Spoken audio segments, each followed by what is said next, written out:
Okay.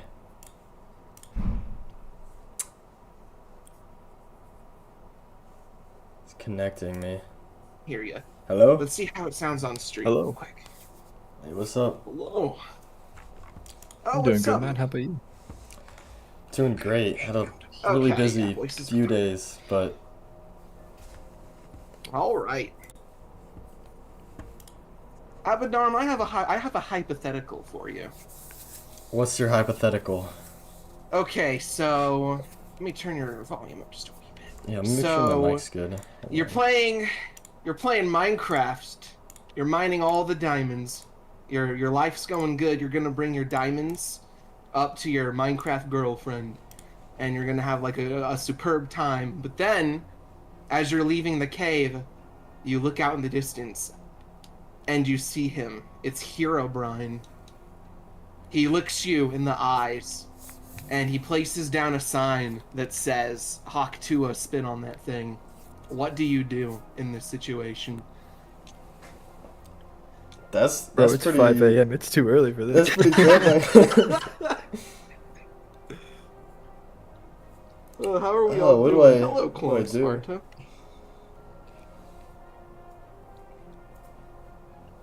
I'll be Is he actually honest. playing Minecraft? I thought you were saying he was actually playing Minecraft. Yeah, no, he sees Herobrine in game, but he does in game place like a sign that says Okay. Hawk Tua spin on that thing. Okay. I It's all don't know. part of the process. All right. Yeah, I have no idea what I would do in this situation. Um, he breaks your PC, I Yeah, guess. I lose I don't everything. know. How are we all doing on this fine evening or fine morning in Ven's case? I'm doing I'm good. still waking up, but I'm doing good. Yeah. All right. By the way, Abaddon, this is the first time that we've officially met. It's really great to meet you, man. I know, yeah. Oh, First time. It's been a long time coming, but I'm excited to finally True. play. we're Oh, my gonna. whole thing is messed up. Oh, my FOV and everything. Oh, from the what do you call it the other day? No, I think I His was Minecraft FOV. my Minecraft. I was getting some shots in a dungeon the other day. Okay, I gotcha. Um, Oh, it's all okay, messed yeah, up. yeah, I see. I haven't played Destiny in a few days though, so it's like, it's kind of jarring. Me neither, man. Yeah, June 18th for me. Oh wow, yeah.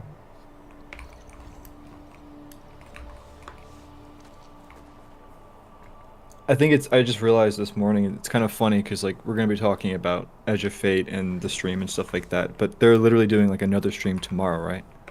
Um, Oh, are they? Oh, I totally on forgot. I guess for you that would be tomorrow. Or for me tomorrow. For me tomorrow. For Yeah, you yeah, it's yeah. 2 days. So yeah. But yeah, they're doing that. I think they said they're gonna talk about the campaign, so there might be some like narrative. So I know they showed off the first mission. I haven't seen it yet. I want to go in blind. Yeah, I did watch it. I won't give away anything, but I'm pretty interested in what they have planned. Yeah, here. This is my raw take on like the whole situation with all of it at the moment. I genuinely could not care less about the game, like the sandbox updates, as long as the story's good. Same. Like I don't really care either. I don't know why people. I do understand it, but part of me is like I just don't really care what I'm grinding for. It's something in the background for me, but the lore it's got to be first. Yeah, I'm honestly kind of looking. I'm very interested in like how the new armor works with the perks and stuff.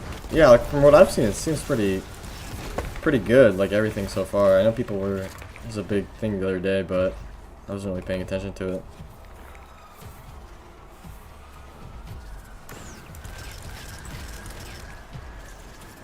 I was talking to a friend of mine. Actually, yeah, no, I think it was a different friend.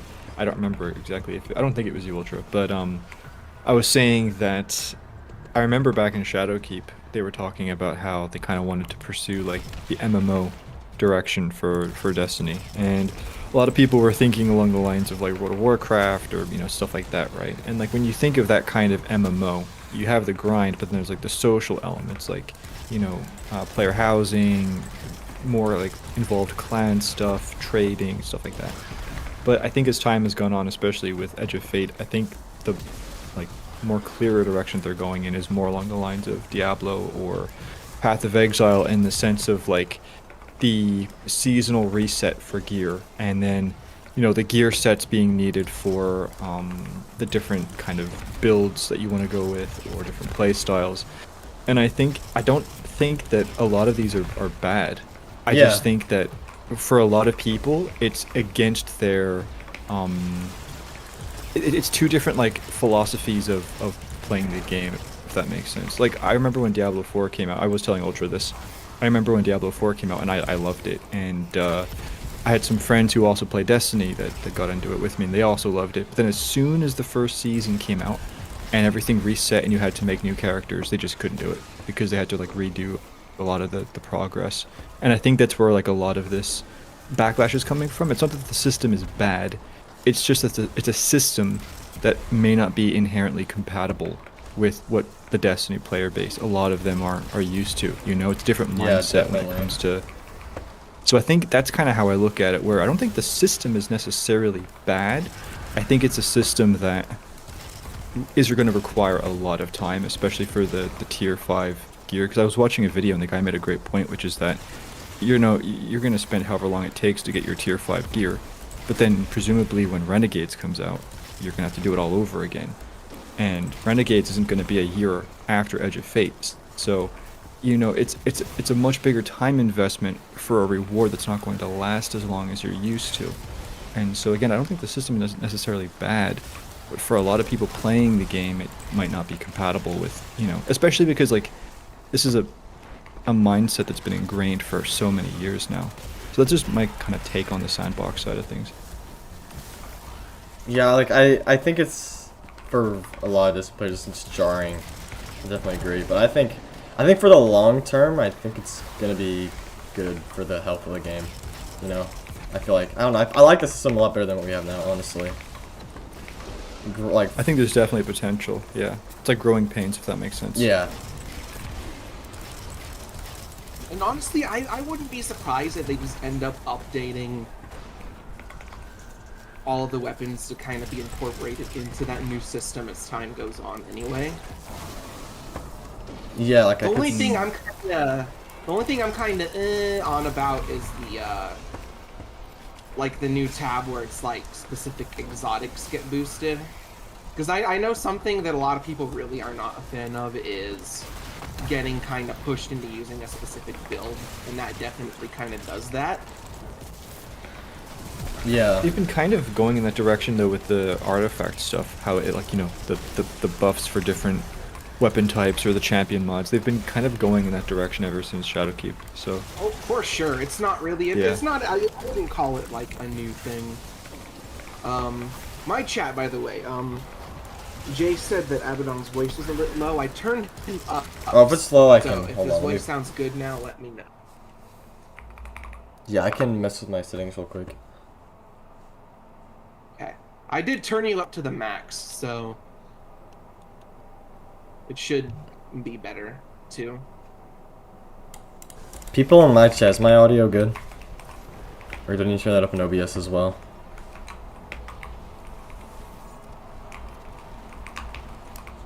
Okay, they say it's better. That's Okay. good. Yeah, the way I have to do my chat is incredibly scuffed. I have it open on my phone because I don't have. I own 2 monitors, but my motherboard doesn't have any built-in graphical capability, so I can't use 2 monitors. I see. Yeah, I have At the very least, for this screen, I did set up like starting soon and like be right back screen, which I didn't have before. Oh, nice. Yeah, they're useful.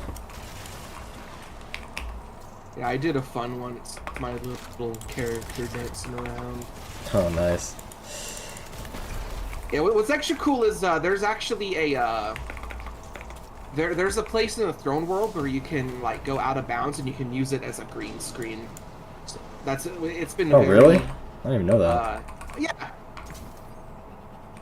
Oh, Yeah, wow, it's very yeah. useful. I can send a video of it in the chat later.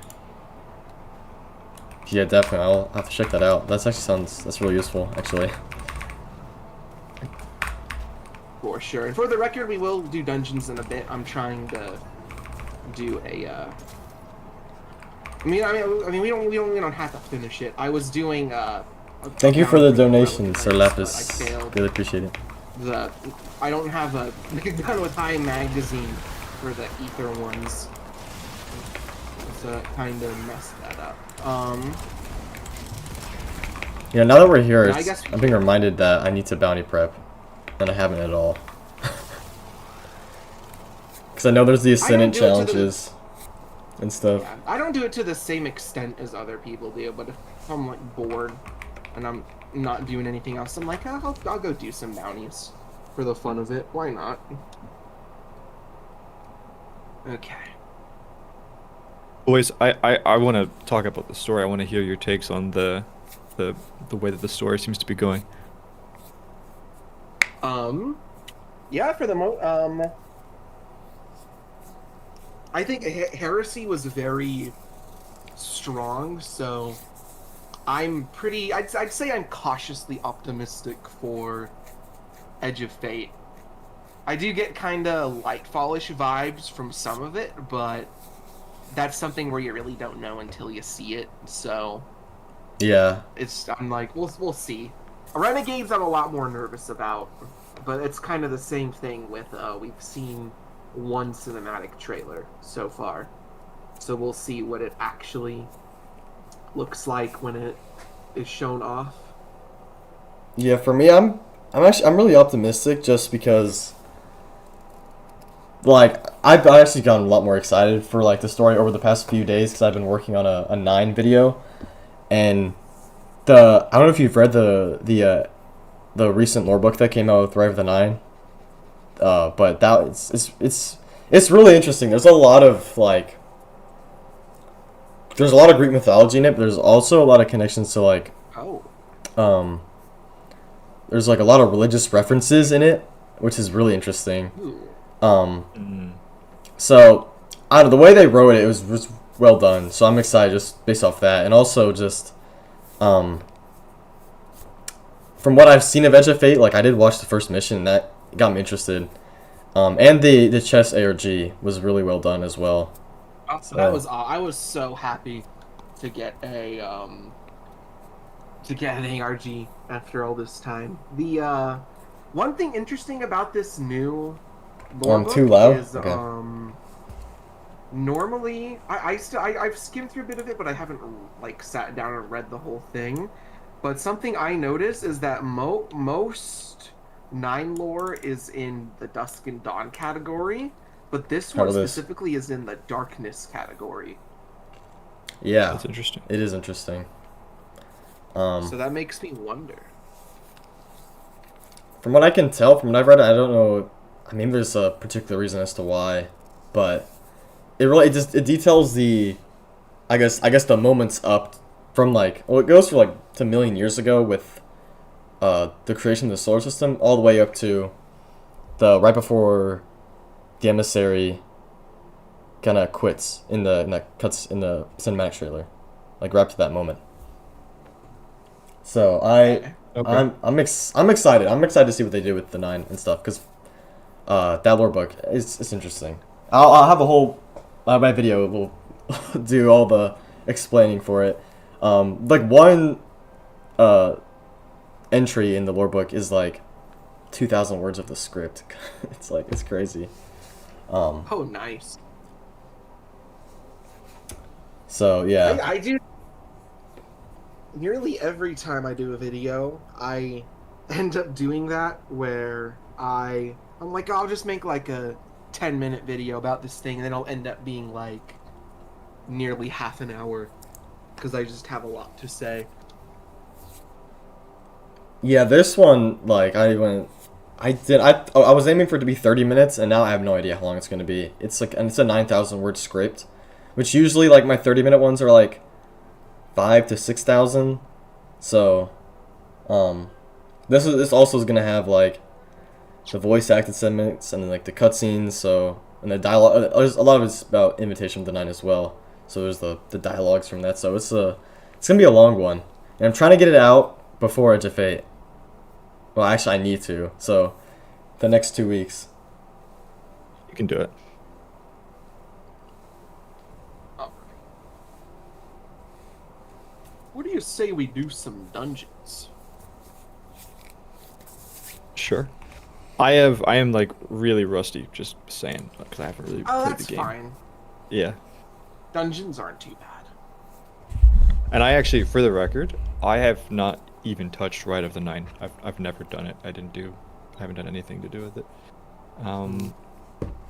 So, yeah, I'm very much out of the loop in a lot of that.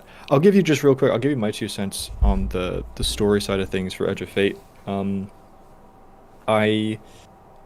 My opinion is that I think with, well, I don't know how long this current content model, like the way the Edge of Fate and Renegades, I don't know how long they're going to be going with this model for, but I think that at least with these two, I kind of treat them more as like an intermission period.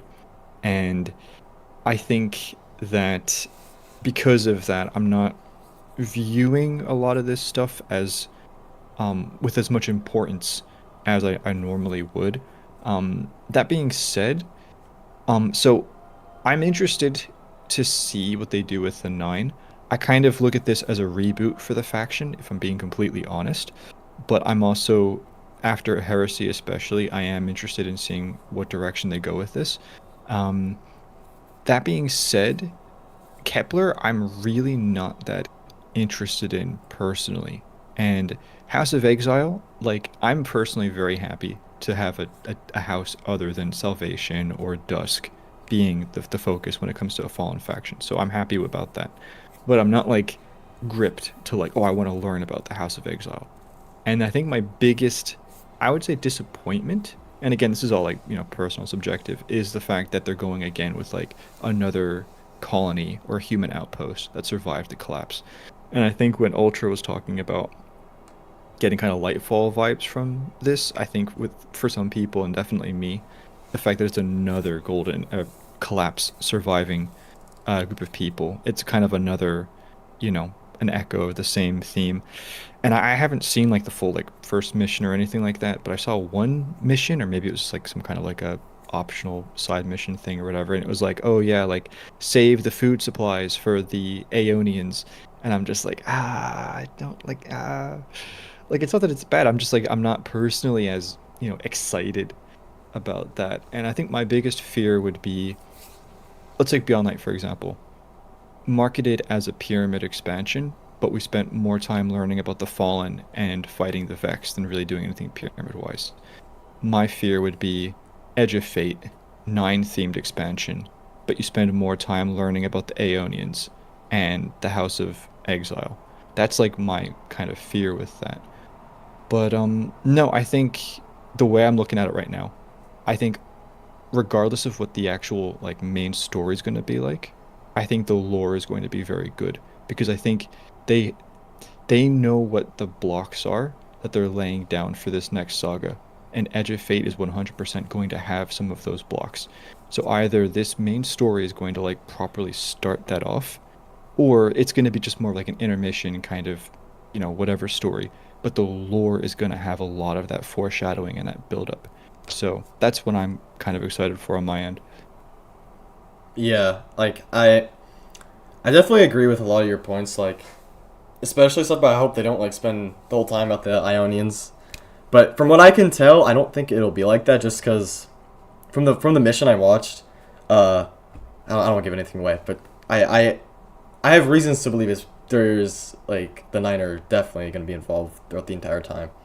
But I hope they don't just spend, like I did with like yeah, the first mission they're there, but then the whole rest of it is just, off of the Ionians.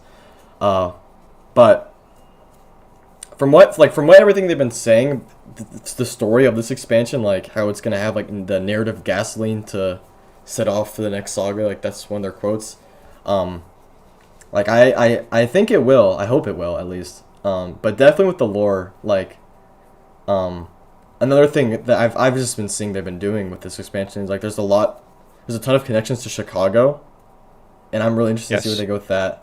Because I don't know if you guys saw, but like when they first revealed Edge of Fate, they showed off a little bit of the collector's edition, and someone was able to like they had like the collector's edition on like a table or something, and like the first page of one of the lore like books or whatever, like physical books, was open, and someone was able to transcribe everything it said and get it all in a high quality.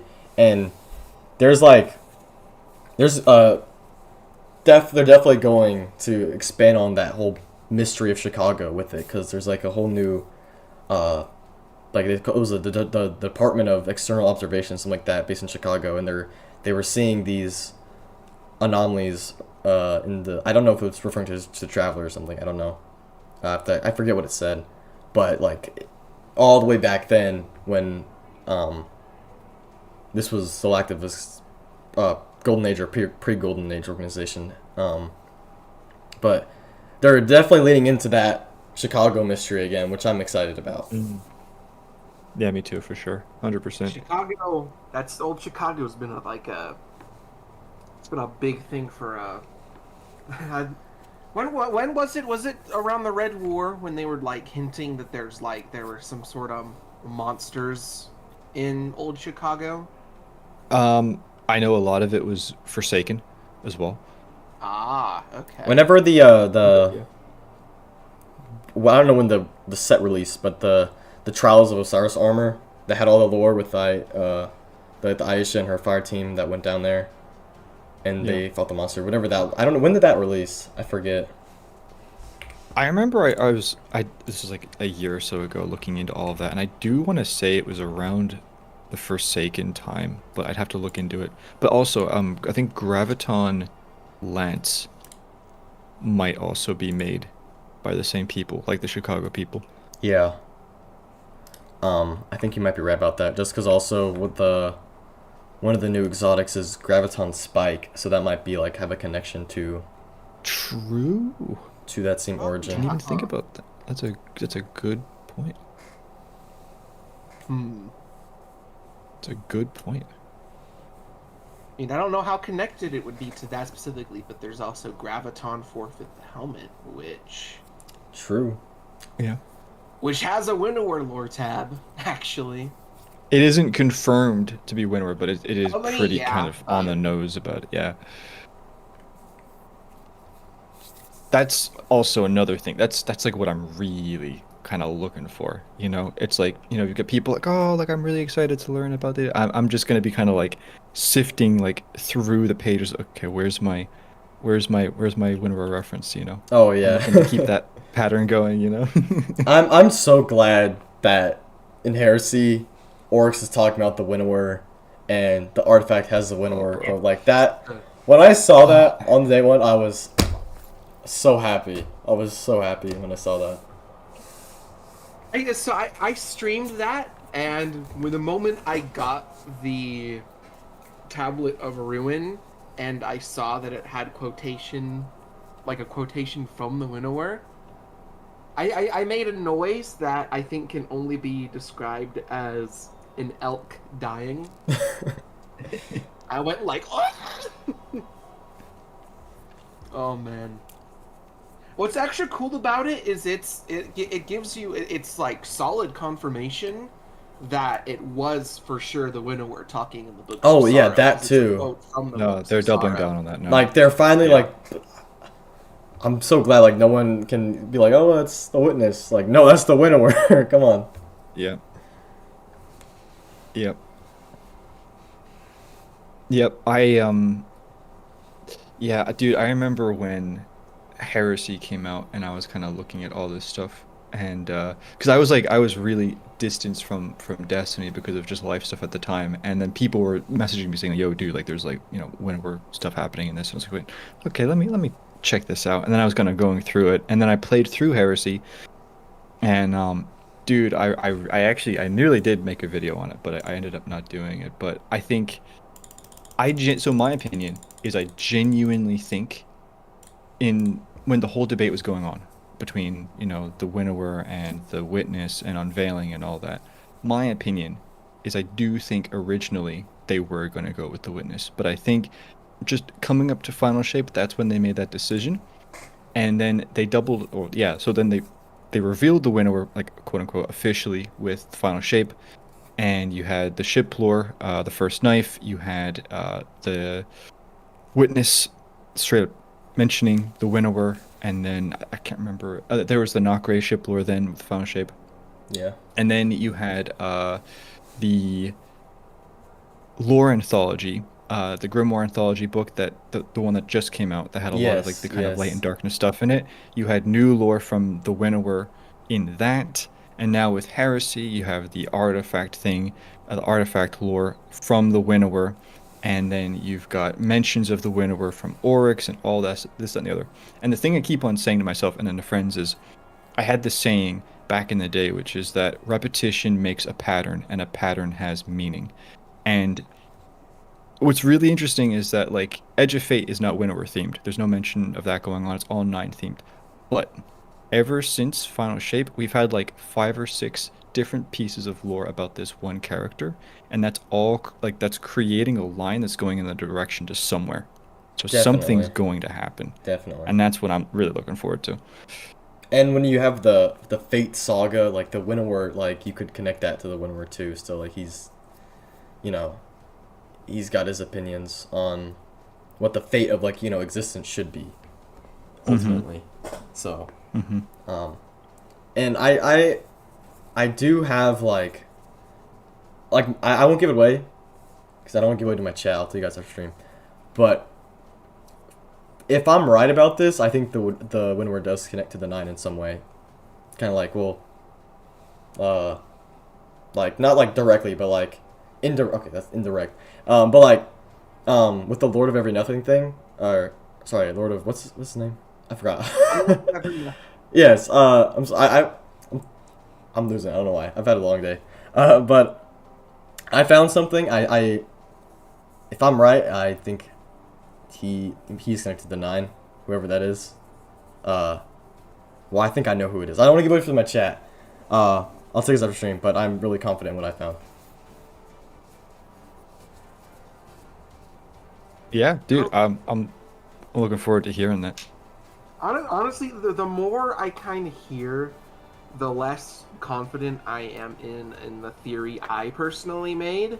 But the one thing I'm still concrete on is I don't think the Lord of Every Nothing is working against the Winnower, because everything it's done so far that we know of has gone with its logic, not against. Taking things by force, which it has been doing in the Ascendant Plane, that goes fully with what the Winnower likes to see in its subjects. Yeah, definitely. I agree. Hmm. 100%. Yeah, I'm excited to see what they do with the Lord of Every Nothing. It's really interesting. I do genuinely wonder if they're ever going to like go back and do anything with the name Nastareth. I genuinely will see. Who knows? You really like that, man. You like that name. I I mean, think it's they would. I think they will. Cause okay, this has been I've been seeing this over the past few months, but like it's like that pattern. I like think the next one you're saying, with like, there have been like okay, I was saying this on my stream the other day to you in chat, Ultra, but uh, they've been kind of drawing from the old ideas of what should have been Destiny 3, and they're kind of reintroducing them back. And I'm seeing this with okay, first is the cutscene in Heresy with Zevro Wrath's Throne World, but it's the same it's the same almost Enceladus like environment with the tower that looks like the Scarlet Keep. saying like that's that concept art from Enceladus. That the stuff from Kepler, with that ship, which looks like like, again that concept art from Enceladus. This reminds me of that when I first saw it. The whole Sabathun's plan of wanting to escape, and with the black holes and everything, like that was her original plan. That she went to go do the stuff with the light, but it seemed like she's going back to the idea. The things with like, the Dredgens in that whole idea that we're going to go interact with them, and there would have been that like Civil War type thing. We're interacting with a new Dredgen in Renegades. It's like, these are stories and ideas that would have been in Destiny 3, but now they're kind of reintroducing them back into, the current Destiny. Wind War too. Like, Wind War's been, from almost nothing for the past few years to like 6 references in the last few months. So it's like, to me, I'm just seeing a lot of the stuff that they didn't touch for years, and it was their original ideas for Destiny 3. That like it's being brought back. I think, I'm just thinking, what else could they do? Like Chicago too. Chicago was a thing they're setting up. So Yep. it's like, the more I think about this, the more I'm like realizing, oh, this is like stuff from the old that they're just, it's not like it's what should have been or what was going to be. Now it's being brought back. I do feel like I kind of need to give a disclaimer. I said this to Ultra, but I'll just say this to you, and then I guess the chat as well. So I have a friend who has talked with Seth Dickinson, and this is the guy he's done like a lot of like the written lore for D1 and probably like a lot of the really like the big boy stuff for D2. And basically he asked him about the Nashtoreth specifically, and Seth didn't really like remember writing that.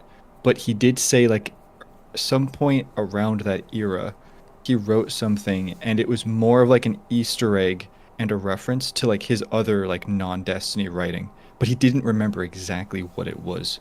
So there's a chance that Nashtoreth was written with a specific intent, Destiny related. But there's also a chance it was just an Easter egg. So I feel like I kind of just have to put the disclaimer out there, just to be kind of cautious, because there's.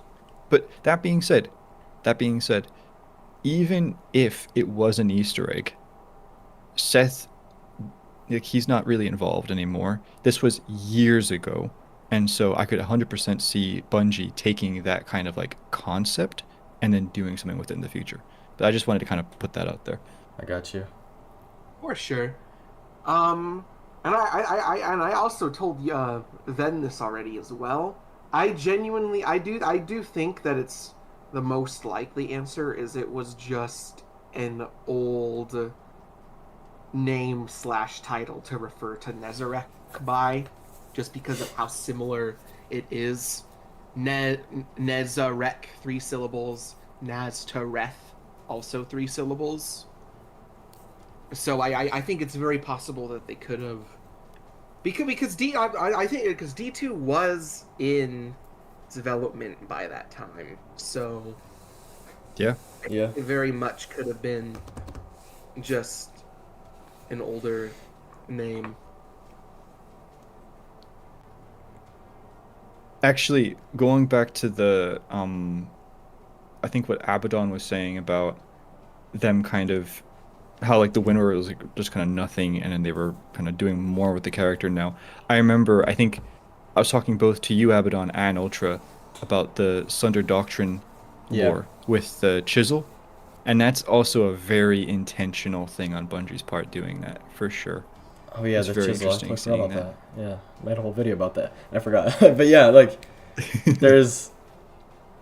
It's a lot of like intentionality. I'm just seeing like this is not an accident. So I'm like wondering what other like lore or like concepts they never really touched on, or that they were meaning to, but they never got around to. Like what could be brought back? Is what I'm thinking. Like what?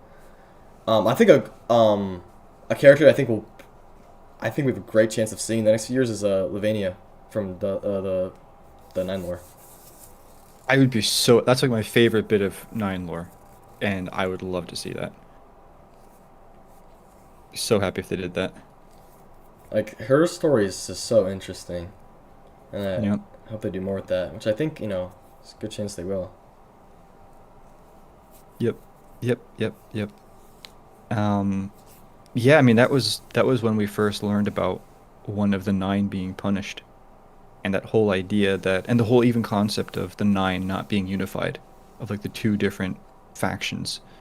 And what's really interesting is that this is a, like, I talk about Edge of Fate kind of being like a reboot for the faction in some ways, but that whole idea of the split motivations and kind of goals within the nine, they've kept that. And if anything, they're even more divided now. Oh yeah, no, And definitely they are. I could really see them going back to that older lore. Yeah. Yeah. Okay, what dungeon do we want to do, by the way? Good question. Master Ghost of the Deep, because I just hate my life. Hmm. No, I don't really care, dude. Yeah, I'm fine with any. Well, okay, if you guys don't have a preference, I think we should do a Vespers, because I have been trying to get that auto with jolting feedback, and it just will not drop it for me. And in that instance, I actually already did it once on my Hunter, so I'm gonna switch to. I think I'll play on my Warlock. Sure. Yeah, the auto hasn't dropped for me either because I've never done the dungeon. So maybe I'll get it this time. Oh, this will be your first time. That'll be. Yeah, I've never done it, man. I watched I watched your video on the dungeon, and no, you did a really good job with making it really immersive, and it was very creative. Oh, thank you. So you did a really good job, man. I Yeah. love that you've started doing like the machinima kind of thing with it. No, thank you. Where you got I the love it. characters I love moving doing around. it. It's like I don't see a lot of people doing it, And I feel like it Yeah. brings to life the lore. It gets more people interested.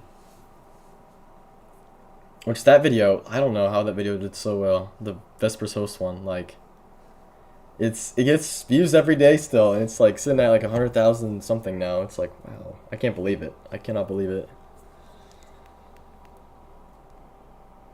I think if we're being honest, I think it's a combination of things. Like first of all, like it's just a great video. So obviously if somebody's gonna watch it, they're probably gonna enjoy it, right?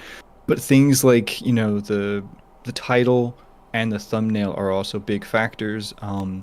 I've noticed watching your videos, especially like early on, your pacing is very good. Like in terms of your intro, you're very fast and to the point, and it's very kind of fast paced, and that keeps, I think, viewer, like the attention span, like the goldfish people, like still invested and interested. And so I think it works, and yeah, no, I think you should be proud of it, man. Oh, thank you, thank you. It means a lot coming from you. My channel is sporadic as fuck. Like, I think my two most viewed videos are ones of like stuff I'm not as like. I'll make like I'll make like a video where I'm talking about the gardener or the winnower or something, and it'll get a couple hundred views. But then my Sabathoon video and then my Lord of Every Nothing video both have like 1K plus views. My Lord of Every Nothing video is by far my most viewed. Actually, speaking of which, this shocked me. I was watching Bife's stream earlier, and I was talking in chat, and he implied that he knows about my stuff, which genuinely surprised me. Oh, really? That's awesome, bro. Do you know what his exact, like, what did he say? He said, let me pull the video up on Discord just so I can look at the exact quote. Let's see. Doors open in restricted sectors. Get out! Get out! I'm watching the video I recorded of it. Yeah, you said, seeing as Ultra, I know you do lore things too. Very Cool, small. It wasn't like I like your stuff or whatever, but like still, I'm like genuinely, because I got like 160 subscribers. I'm genuinely surprised. Well, Like, that's it's awesome. not No, a Bife is a huge good deal, guy. but I think it's cool. He seems like a chill dude. I've been watching him for a long time. I think like genuinely, I think because I've been watching him since Taken King. So I was watching him when I was like 12 or 13, and I am 21 now. So long time, been a long time. That When is did you one get thing into? Oh, sorry, keep on. no, you can go. You're good. No, I was just gonna ask, when did you get into Destiny, Abaddon? Oh, okay. So it's a it's a long story. No, long story. So I guess I'm the youngest between you guys. How old are you? 'Cause I'm 18. Turn 18 this Ah, year. bro, I feel so old. What happened? But I got into Destiny because my dad started playing, like Interesting. a month after it came out. So I started getting into it in 2014. I didn't really start playing for myself until Taken King. But in terms of getting into Destiny lore, I've always been like, you know, always interested in the story and making my own theories. But I didn't actually start like reading it and actually getting into it until like 2 years ago, maybe. Really, honestly, last year, like last May, when I watched your video, Ben, on the Gardener and the Winnower, the big one, like that one. Yeah. That one got me into it, I will say. Like, that one got me into making videos. Because I watched that, then I made Dang. mine. My first one, a few weeks after that. That's crazy, dude.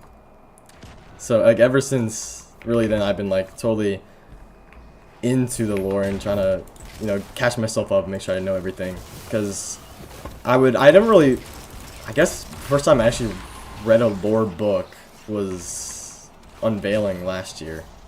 Around then, because I would read lore here and there, but I wouldn't call myself like a very knowledgeable of the lore. I just killed myself until then. So yeah, pretty recently. I'm also completely lost, by the way. I don't know where you guys went. There's like, oh, can I jump back up there? I'm on Prismatic Warlock, so I can't use my grapples. Oh. Oh, I think I found it. Okay, I think it's we're like a good. hole in the wall. I just think that's really interesting because I'll give you a little bit of like a backstory for that unveiling video. I made a video about it was, and I kind of regret it because like it ended up really blowing up, and it's a video I didn't actually like want to blow up because it was just a normal video, but the title and the thumbnail made it seem like it was like a rage bait whatever video, and it wasn't. And the point of the video was just like that.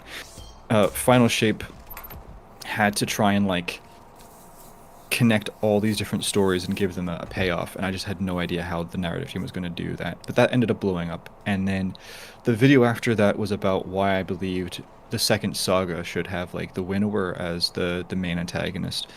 And then I had a lot of people in the comments saying like, actually in both videos saying like, no, the Winnower's not real and it's just the Witness and like whatever. So then I was like, it really kind of irked me, and I was like, okay, I just have to put my thoughts out there and try and like finish this kind of debate, because like I'd been talking about this subject for a while and I've been looking at the discourse online. And I want to be clear as well, like this isn't like just me, Mr. Megamind know-it-all, right? Like I've got friends that are way more knowledgeable about the lore than I am, and especially like I've got, you know, friends who know a lot about like the really OG D1 concepts and stuff like that. And so yeah, no, I was working on that video and I was trying to connect all the dots and just go all the way back through the lore. And the point of it, it wasn't to necessarily say like absolutely 100% the Winnower is real. It was really just to say, and the Gardener, it was to say even if they don't go through with this, this is what it was. So it was never that they never existed at all. And yeah, no, the video was like, took me ages to make and put it out there. And you know what's funny? I'm just going to be completely transparent with you. So I released the video and I had no idea it was going to like do well or anything like that. And I go onto Reddit the bane of my existence, by the way. And everybody's crapping on it. And they're talking about how I'm like this and I'm that and this is whatever and that is whatever. And dude, I was like, oh, great. Okay. I just spent like the last however many weeks or months making this video and it's just going to get trashed. And then Blythe ends up watching it and then it ends up blowing up. And then I go back to Reddit and everybody's like, oh, I always believed in Ven. Oh, he's a great guy. Oh, the video is really good. And I'm like, okay, look, well, you know. But no, that's crazy, dude, that did that. And no, I think it's great, even if just a couple people got into the lore because of that. That wasn't my intention, but that's even better than the views, honestly. But anyway, I need to know what these mechanics are because all I see is a really nice skybox, and I have no idea what I'm looking at. I mean, I think what you can do is, I mean, I can kill enemies really well. Yeah, that's so because someone does just like we do just need one dude to stand back here and kill brigs that spawn in, so Okay, that works. I can do that. I kind of know what to do. Well, I spent a lot of time here, so I know all the Yeah. mechanics run back.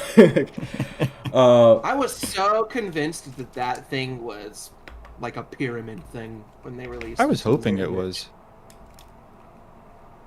Yeah, I thought that too. It kind of looks like it, but then you can start to see like the Fallen and like the Vex influence, and it's like it's a orange arc. Yeah, I want them to talk more about that because that's so.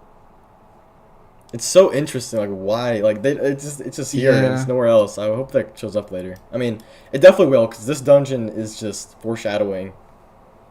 Yes. A lot, so it's gonna come up again. But I'm just so. I don't know. I mean, this was like the first kind of Edge of Fate teaser in some ways, right? Oh yeah, because there's that message with Lodi transmitting, and yeah. I'm just so happy, by the way, that I was right about my prediction about Lodi, because that just it makes me sad, because in my Vesper Sos video I connect Lodi to the song in the city, and in my predictions that it's this man out of time like Odysseus, and or not out of time because I know it's time, but like, you know, not where he's supposed to be. And he's exactly like that in the Edge of Fate. And even with like, this was not even like, I'm just so inspired by this. Like, he's there by like, there's a bunch of train imagery in the Edge of Fate. So it's like he was brought by a train or whatever. In the song, Lodi is talking about a train and him on the train. So it's like, wow, that's definitely intentional. I got me. Never ever make that connection on my own, not gonna lie. I like lore, but I'm also not great at I'm not as great at digging as some people are, which is so fun. In my friend groups, I was always like the lore guy. I think literally they call me involuntarily, they would call me Lore Daddy Jr. And but then, it wasn't until I started talking to them when I was like, oh my god, I know nothing. It was like it was like a Neo Red Pill Matrix moment. It was so crazy. Yeah, that's how it's kind of been. So much. Like last summer, I was like, so, because I went like digging last summer for stuff on like the Stan Cut and like learning about that, because I knew there was a Stan Cut. I read that, you know, Kotaku article, you know, I knew of it, but I didn't know how deep it went until last summer. I spent like so long just learning, and just like, I was like, wow, I don't know anything. Yeah, it's crazy, this game. I think for me that it kind of began in D1, but not really, because like when we were playing through D1, there's like all the cut content and like the whole feeling of, well, this should have been more. So I was always curious, especially with the story. So I was always kind of curious, like what's actually kind of going on. But I think I only really started to like dig into things post Shadowkeep because of the pyramid stuff, because basically it can all be boiled down to I went into the pyramid on the moon, I saw stuff in that pyramid, and then I saw that same stuff in that concept art of the pyramid city, and I was like, oh my goodness, there's like been a plan, you know, this is all kind of connected and this goes way back, I need to learn about that. And then yeah, I would say like if I'm being completely real with you, my biggest Matrix moment was probably like last year. So like starting off last year, I learned a lot more about the Gardener and Winnower, like with D1 and stuff like that. And then post Final Shape, I pretty much got all of my answers that I wanted. Or rather, actually, I kind of, I wish I didn't get now about the pyramids. And yeah, it's one of those things, and I think both of you can relate to it, where you play the game and you look at it one way, and then as soon as you learn some stuff, you look at it completely differently. Both like as the world and the actual video game. It's a very interesting experience, to be sure. Yeah, definitely. It just really opens like your eye up to everything. And it's like it's a kind of it's a weird experience to kind of go, because like your knowledge just like the way you view it, it just changes compared to like the average Destiny player. You know, that's like the biggest thing. Wait, I'm alive. I'm alive. Oh no, the shank. Do not freeze me. Okay, I'm gonna drop this because I'm about to get canceled and die.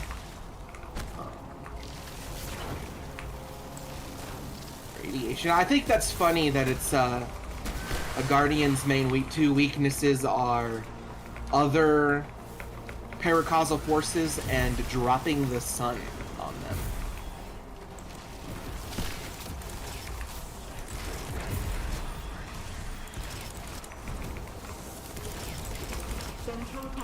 Now, but yeah, I think ever since I really played the game, I was interested in the world, because I had grown up with Bungie stuff because my older brothers like were big Halo fans. So I've been playing Halo since I was like 6 or 7. Yeah. And I got into I've told Ben this already. I love my my story of like getting Destiny. I had like $10 or something I could spend, and I went to GameStop and I was like, I want to buy a video game, because I was like a little 11-year-old boy, and I saw Destiny on the shelf and it was only $5, and I was like, oh, I want to play Destiny, and I got it, and I spent all day downloading the updates because I have a slow computer. You want to make Wi-Fi, yeah. Yeah, I had really bad Wi-Fi. Don't get CenturyLink. That's my advice to all of you. CenturyLink sucks. And then, yeah, I immediately was like, oh, this is cool. My one experience I remember is because I started playing during the Taken King, and so I didn't know that the patrol. At first, I did not know that like the patrol zones weren't missions. So I was like walking around like, what am I supposed to do in here? And I ended up wandering into where like the Eyes of Crota, the acolytes from like the Dark Below, spawn in. And this knight, like with a knight that you kill to like spawn them in, I stumbled across him and I couldn't do any damage. And so I panicked and I ran out. Like I ran out and I didn't look back. And that's like a core memory of that, where I was like, dude, this game's crazy. But then when I really got into the lore was when I first read that, like, saw stuff about the Books of Sorrow. I was like, oh my god, this is like a whole book in and of itself. Like you could publish that as its own book and no one would bat an eye, really. Like that's how well written it is. Even back then, I was like, I wanna write Destiny stuff. It's just back then it was a lot worse than it is now. I'll say it because it's funny. Ever since the game that had a big influence on me was Super Smash Bros. Brawl and the Subspace Emissary. I promise you, this is relevant. And so because of that, like, little story mode, I was like really obsessed with like crossover stuff. So I think my first thing I ever like wrote in terms of Destiny stuff when I was 13 years old, mind you. So keep that in mind. I was a 13-year-old. I don't think any 13-year-old writes anything good. The first Destiny thing I ever wrote was a Destiny Steven Universe crossover. Oh boy. Yeah, I know. You're giving Bungie ideas, man. Stop it. After Renegades, we're gonna. Oh no. You're so right. That would, oh my god, that would be so funny, actually.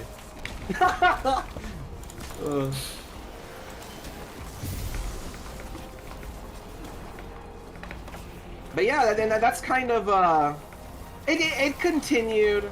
That kind of thing did continue a lot longer than it should.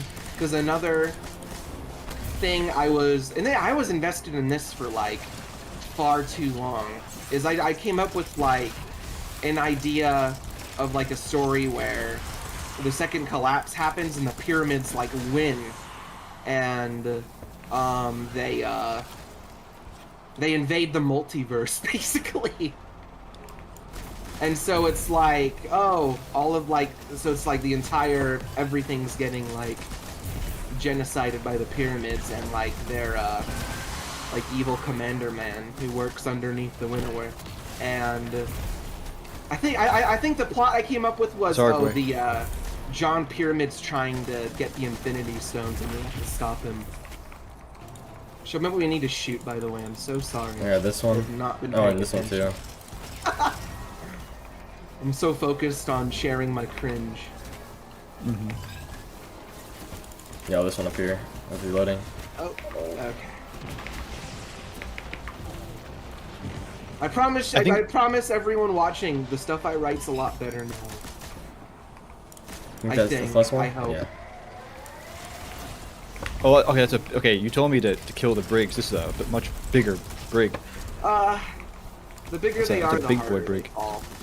Is there something I can Nimbus. dunk my... Oh, you're so right. He does say that. Was that intentional or is that? That was not intentional. Okay. I was like, I've seen that so many, like in so many memes. Just that line at this point. And he says that. I think about that a lot. I'm surprised no one's made one of like those like meme videos where they do like a JPEG thing where they're like talking to each other, and Kaido's like, "Oh, that's my dead father. That's very insensitive. Think before you speak next time." And he's like, "Oh, sorry about that." Re-engaging standby mode. I feel bad for the voice actor because they like. Oh, for sure. You know, it's one of those things where people can not like a character and then they just assume that the voice actor is like bad, but like for all you know, the voice actor was like trying not to say what we got, and then the people that were directing them were like, no, you have to say it like this. So I do feel bad for them, like, and I hope they didn't get any like IRL hate, you know. Oh yeah, definitely. For sure, that's genuine. I think hating a voice actor for like a story they didn't write, to be a little blunt, I think it's genuinely one of the most ape-brained, stupid things you can do. Because that's what happened to like baby boy Anakin's poor actor. Yeah, Jake Lloyd. Is critics like bashed that movie, and people in his school made fun of him, and he went crazy. And he kicked his mom in the stomach and got in a police. Well, okay, wait. To be clear, because I did look into that. So I think he may have been diagnosed with schizophrenia, or it was some kind of. Sorry, I don't want to get it wrong, but it was some kind of. He had issues, right? But it was Yeah. clear that this wasn't purely because of what happened. Like It's just Oh it was yeah. something that kind of manifested over time. So I do want to be just kind of clear. It wasn't like, you know, because of the hate he went like crazy or anything like that. It is still very sad though. No, it is absolutely. But from what I've heard, he's doing a lot better now. So That's good. I've heard that he voices Anakin in a lot of the Lego stuff still. The like Oh, that's kid cool. Anakin. I didn't even know that. That's cool. I've at How do you least pull heard that off? I Dude's have like in no his idea. 30s or something, and then I mean, some people's voices just don't age as they do. I sound Yeah. like I'm 15, but I'm a grown man. allegedly, physically. Allegedly. I'm actually 2. I'm just really smart. Mm. I'm like, there's gotta be like some movie made in 2005 that got like 3 stars on Rotten Tomatoes with that exact premise. There is oh jeez, I got killed. What's that? There is a Let me movie type with a this real talking quick. baby, but I forget what it's called. It's not like a smart baby, you can just hear it speak. I have no idea. Yeah, I don't remember. Destiny lore. I've got a question related about the 9, because this was something that was going around quite a lot. By the way, I have no idea. Do we just run past this guy and hope for the best, or is there like an actual... So yeah. we're trying to put in these nukes into these different containers to open up the door. You have to run around. I got follow 2 you. of them so far. It's like Five Nights at Freddy's. Because you have to... There's power and you have to close doors. It's just like... Oh, no, sorry, keep going. Go Go on. No, gonna I was say just- it's just like the real game. But go on. I apologize. No, I was gonna continue my question and just ask, do you, like who do you think, or what do you think the, what is it, the Lord of Every Nothing or whatever it's called? Not necessarily like, you know, their motivations or like whatever, but like who like, do you think you have an idea of like the identity of the character? I think. I know Abaddon, you didn't want to like spoil or Yes, whatever. So I if it does have a spoil it, you don't theory. have to. I have a really strong idea for who I think it is, but it's. I'll wait. I'll tell you after stream, because it's. Okay. I want to make it cool for the video, so I don't want to spoil for my chat. But I do have an idea. Sure. What about you, Ultra? Well, I made my in the video's old, so I'll just talk about it. My theory was that it was it was like the one of like the void gods or whatever. Oh, like the old gods, or whatever they're Yeah. Yeah, so and I think specifically what I got into in my video was that it was gonna be like they all like it's just multiple things. So my theory was that it was gonna be like tied to that it was gonna be like Nezarec was like part of like the same pantheon, and that ties back to like the Nazareth thing. So Oh, yeah. like their names Yeah. are similar. So it was like Nazareth and Nezarec are like part of like the same pantheon of gods or whatever.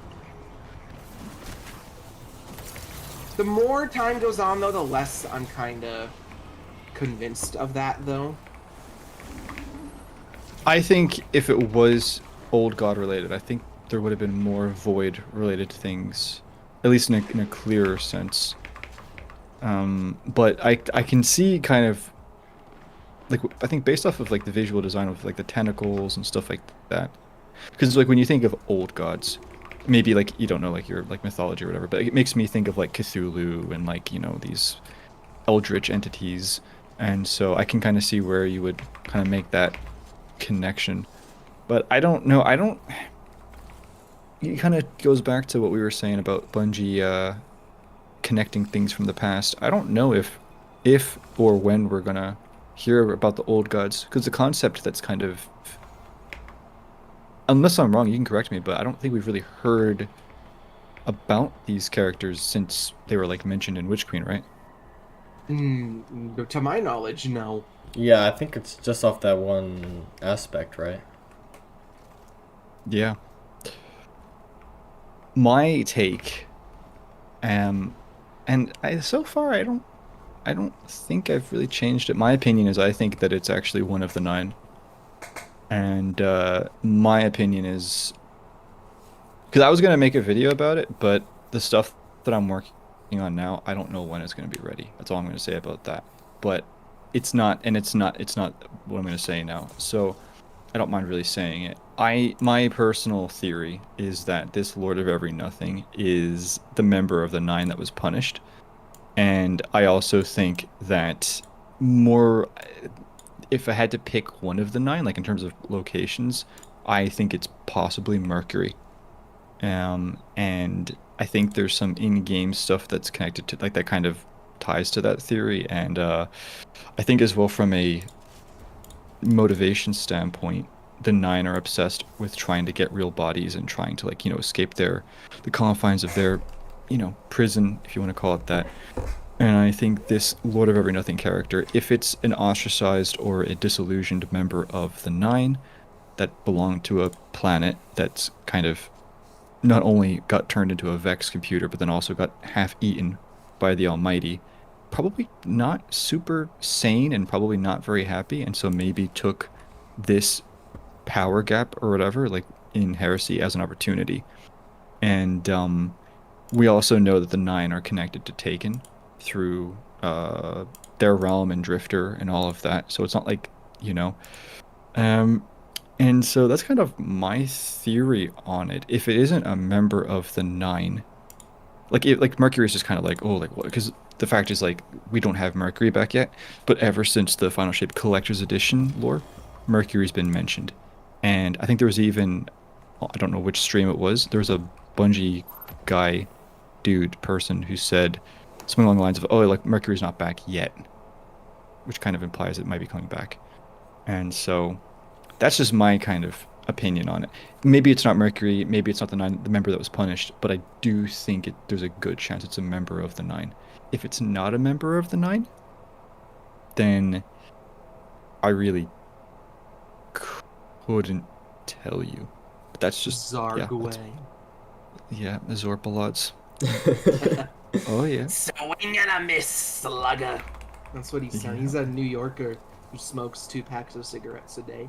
That's what I imagine he sounds like. And one I'm of my seeing videos, 9, I was 2, originally and gonna make like 6. a whole gag of that. Where like their ship is like the most stereotypical flying saucer you can think of. But the You know, Zorpalot- we had our era of Doritos. Now get ready for the Pringles. The print. They're so right. The Slugarian sliders. That's what they're called. Do I need to know like mechanics for this, or does it not really matter? Or I don't know how like mechanically I involved think this I think encounter for is. this one you can do the same thing. You don't dungeons, because dungeons you can it's pretty easy Solo to them. Yeah. solo. You can All right. yeah. Because like I don't know the mechanics, but like I know how to left click, and I know how to left click quite a bit, and I like left clicking quite a bit, so I can do that. No problem. I'll just kill everything. He built me Be great. physically unable to use the tools to keep people safe. You know, just doing this dungeon, I do want to see Clovis make a return. That'd be great. I want him to be like a villain. Like yeah, me too. Yeah, I don't like what they did with him in what was it? What was the name of was it Surf? Yeah, it was Surf. They kind of made him into like a bit of a meme. Like what's the term? Like almost like a comedic relief type thing where he says something and everyone's like, "Oh, Clovis, you're so stupid. You're so silly." he definitely got that vibe where he'd be like, according to my calculations, blah blah blah, and then Anna would just call him a chud or something. There's definitely that kind of vibe. I don't know, I like when characters like that are taken more seriously. Yeah. By the way, do I hope- want to kill this machine priest or no? Oh yeah. Okay, I didn't know if it was gonna like trigger something. In this next room, there's gonna be a bunch of explosive shanks, so do be careful of that. Okay. I'm very proud of my my project and kind of what I've been doing with Clovis and my project. I'm Yeah. very excited. I remember you telling me about it. Like to show more. I take operator. I'm gonna die, I think. Yeah. I can. What's the button you press? Because I have not used it. It's Click grenade. Oh, right. Okay. No. Evil. I'm unfortunately quite slow. Which ones are blue? I Like, I think got, it's like- 2 and 8. Looks like it's 2 and 8. Wait a minute. That guy's all the way over there. 2. Yeah, 2 and 8. I guess just in case, I will. I play on controller, so I can't always use the keyboard. No, that's just that's what I'm used to. I know mouse and keyboard, it's like much more tactically sound, but I'm too stubborn in my old ways to bother learning. Because I didn't get a PC until like after Lightfall came out. Oh, really? I was like that for a while. Yeah, I remember when D2 came out. I'm gonna die here because I'm out of bounds. I remember I only used controller on PC until Forsaken, and then I actually tried to learn how to use a mouse. It took me a while, man. It's not as easy as it sounds going from controller to mouse and keyboard for first-person shooters. Yeah, Especially like for a game that you played on controller the whole time. Yeah, I was on Xbox for like, I think until Beyond Light, or the Beyond Light year. So it was jarring to get used to it. I was very convinced I was not gonna.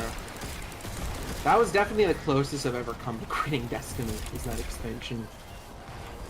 Oh, which Beyond Light? Not Beyond Light, Lightfall. Or Lightfall, right.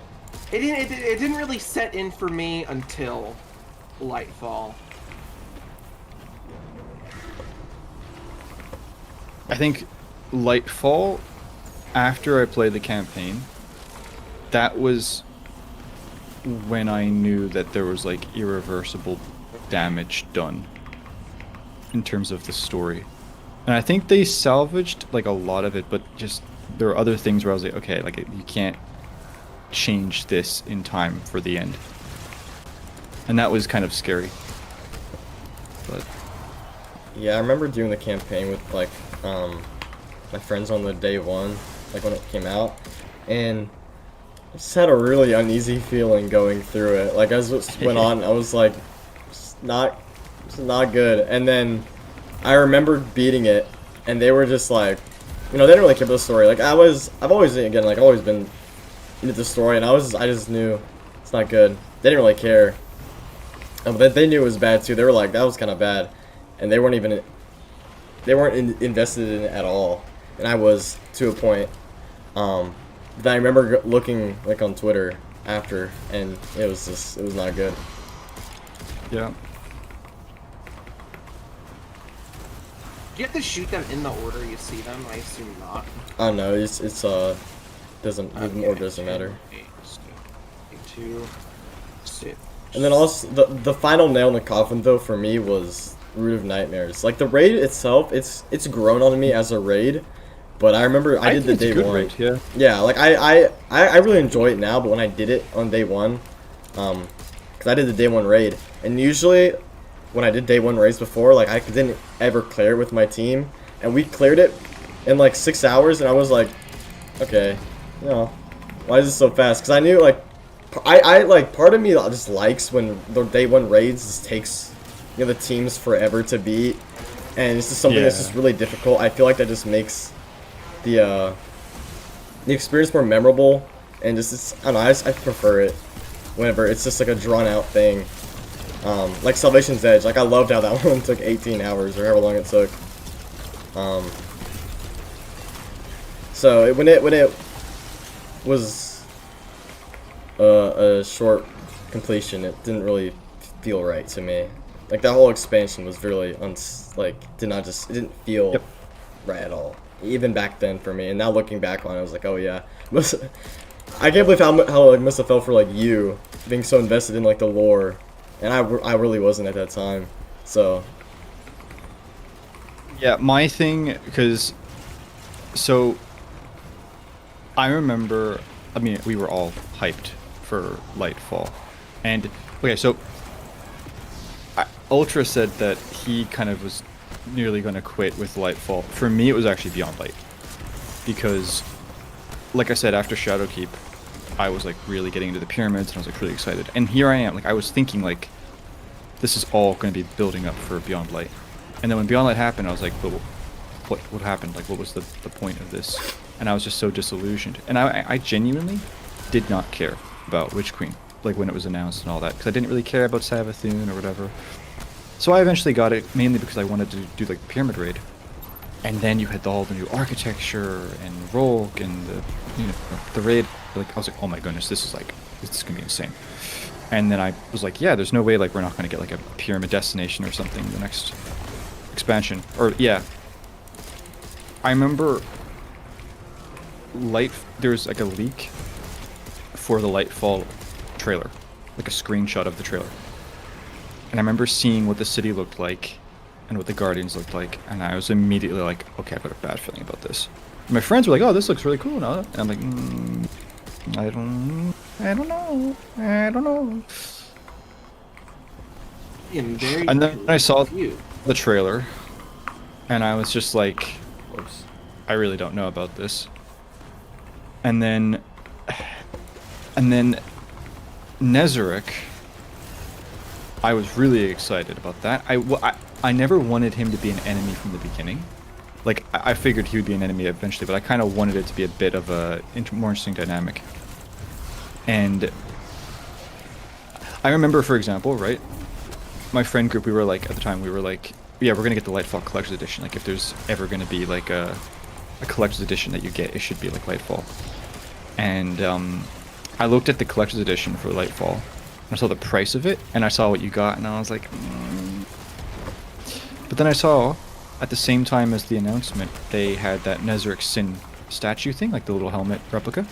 And I was like, okay, that's going to be my collector's edition, like, treat, whatever. So I bought that. And then, yeah, like, I heard the data mined audio of his voice. I thought his voice sounded amazing. And His voice actor kills it, for sure. oh my goodness, dude. And then, like, the whispers and stuff like that. I was like, okay. And then I saw the data mined model of the character. And I was just like, what is going on? And so, yeah, no, I played through Lightfall and didn't like... I didn't like the gameplay of it because of the way they constantly gave you Strand and took it away from you. I didn't like the characters. And then with Nezarec, I was just like, what is this? Like, this was just not a fun time at all. And then, like, I can't really say anything about the Witness because nothing really happened with the character. And if anything, I think the thing I was most kind of laughing about is like, okay, the dude is in the Traveler for a full year. There's no way that the character doesn't win in that time frame. Like, it kind of defied my, like, belief or immersion or whatever. And, yeah, I don't know. I have my own theories about why Lightfall happened the way it did and why the final shape happened the way it did. But, I probably wouldn't talk about that on stream. Gotcha. Yeah. Careful for sure. I wonder what's going on too, though. Like, just the way there must be an interesting story as to how Lightfall came to be and changed. I don't, for the record, like, I will say this: I do not think it's the developers' like fault. I think this was an upper management type situation. 100%. everything about Lightfall screams corporate meddling, even like down to just the very aesthetic of the expansion itself. Because the 80s synthwave thing has been done over and over and over. That's not something you do unless you're like desperate for your product to sell. I feel like a lot of the problems come from just leadership at this point. I should probably shoot the things. I forgot I was the one doing that. 4316. Uh-oh. Does getting teleported up here again change anything? Or is it still the I same? don't think so. Wait, did we get all of them? I kinda yeah, forgot. we got 4. Here. We'll see. We're about to find out.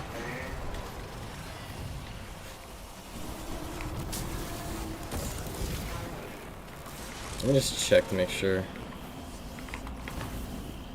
Ooh, is the operator even down here? Oh, yeah. It looks like it should be, yeah. I think we did get them all. Or the right ones. Okay. I think we just didn't do it in time. Okay, 4316.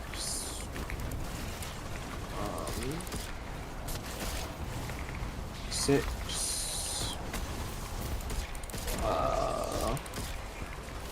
4 1. Where's 3? 3. Where are you?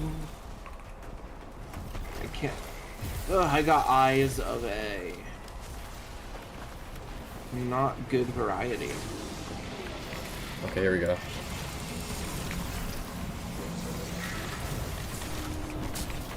Oh, I'm dead. I'll get you back up, friendo. All of you.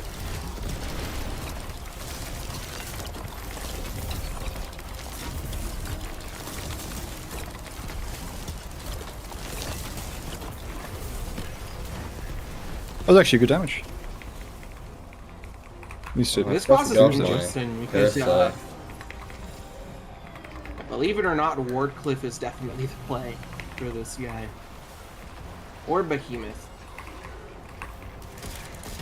Yeah, it's like the one encounter where Stasis Titan, the super, is really good. I wish I remember Blade they- Barrage was on Prismatic. That's what I want. Yeah, So true. bad. I remember they were saying like they're nerfing like a lot of stasis stuff. Do you think that makes the stasis subclasses like kind of obsolete with Edge of Fate, or like what's the situation with that? From what I can tell, I think they're nerfing it because of the show clip stuff you could do with Tanasha's Mastery and like Riptide, which I think, I don't know, I feel like you should just nerf the perk instead of the whole subclass.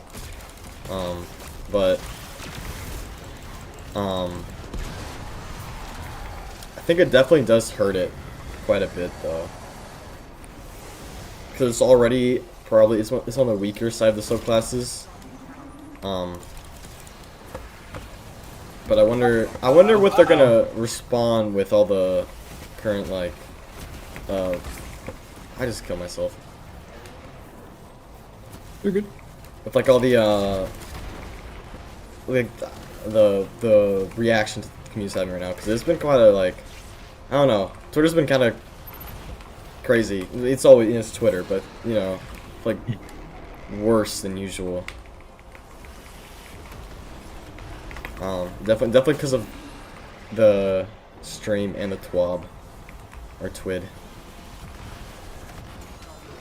I think tomorrow's stream is going to be so important, and I think they know that. I think Bungie knows that. Yes. I'm looking forward to it. I was like, I know they probably won't reveal much about the actual campaign, and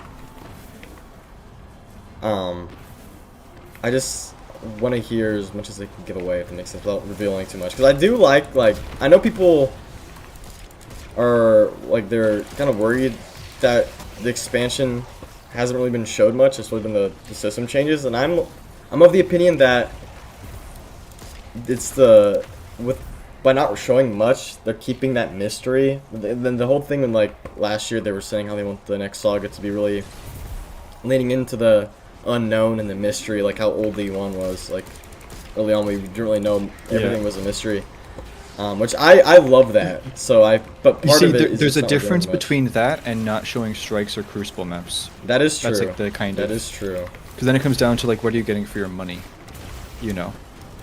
I think that's what people are really kind of upset about. The fact that, like, I actually agree with you. Like, I think there should be mystery, especially with the campaign or even like the destination to a certain extent. But, like, for example, like with Forsaken, they weren't taking us around like the Dreaming City, really, if I remember correctly. Like I went into Forsaken not even knowing that the Dreaming City was its own destination.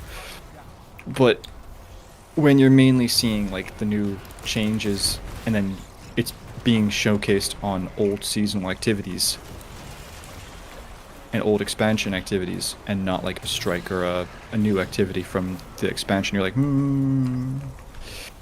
Yeah, I think it's kind of. I do agree with that sentiment though. Like, it's I guess it's hard to like market like to show what you want to, like, just make your money worth it, but also it's like without revealing so much. It must be hard. Yeah.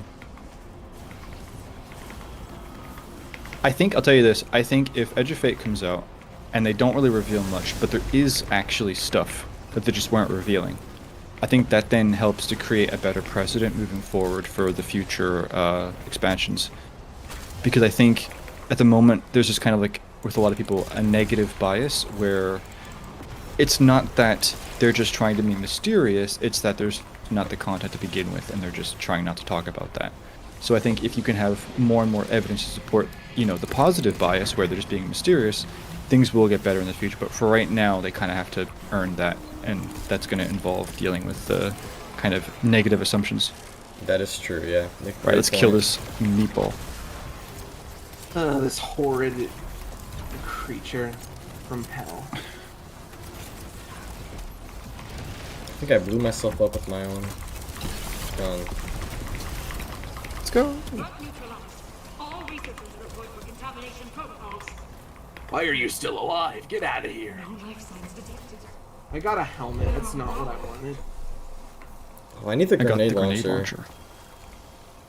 Oh, I just got it. Oh, nice. I need the which one actually?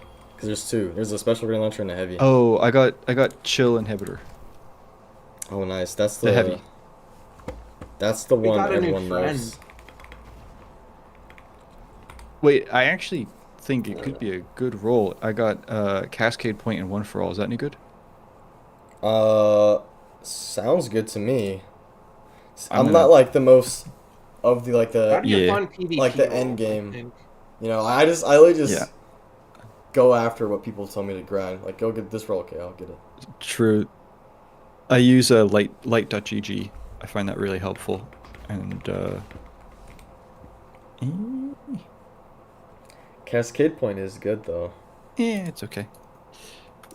Yeah, I'm probably not gonna use this weapon though, because I've got a I mean, I don't really use grenade launchers, but I have an Adept Trials grenade launcher with bait and switch that I really like, so I'm probably gonna keep that.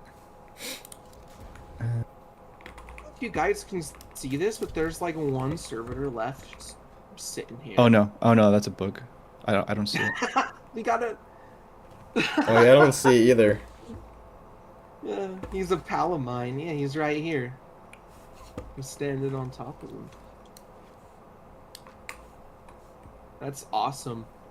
I'm gonna come I've got a- name it. Wait, what are you gonna name him? His name is gonna be Dwight D. Eisenhower. Okay. I don't know why. That's just the first Okay. name I thought of.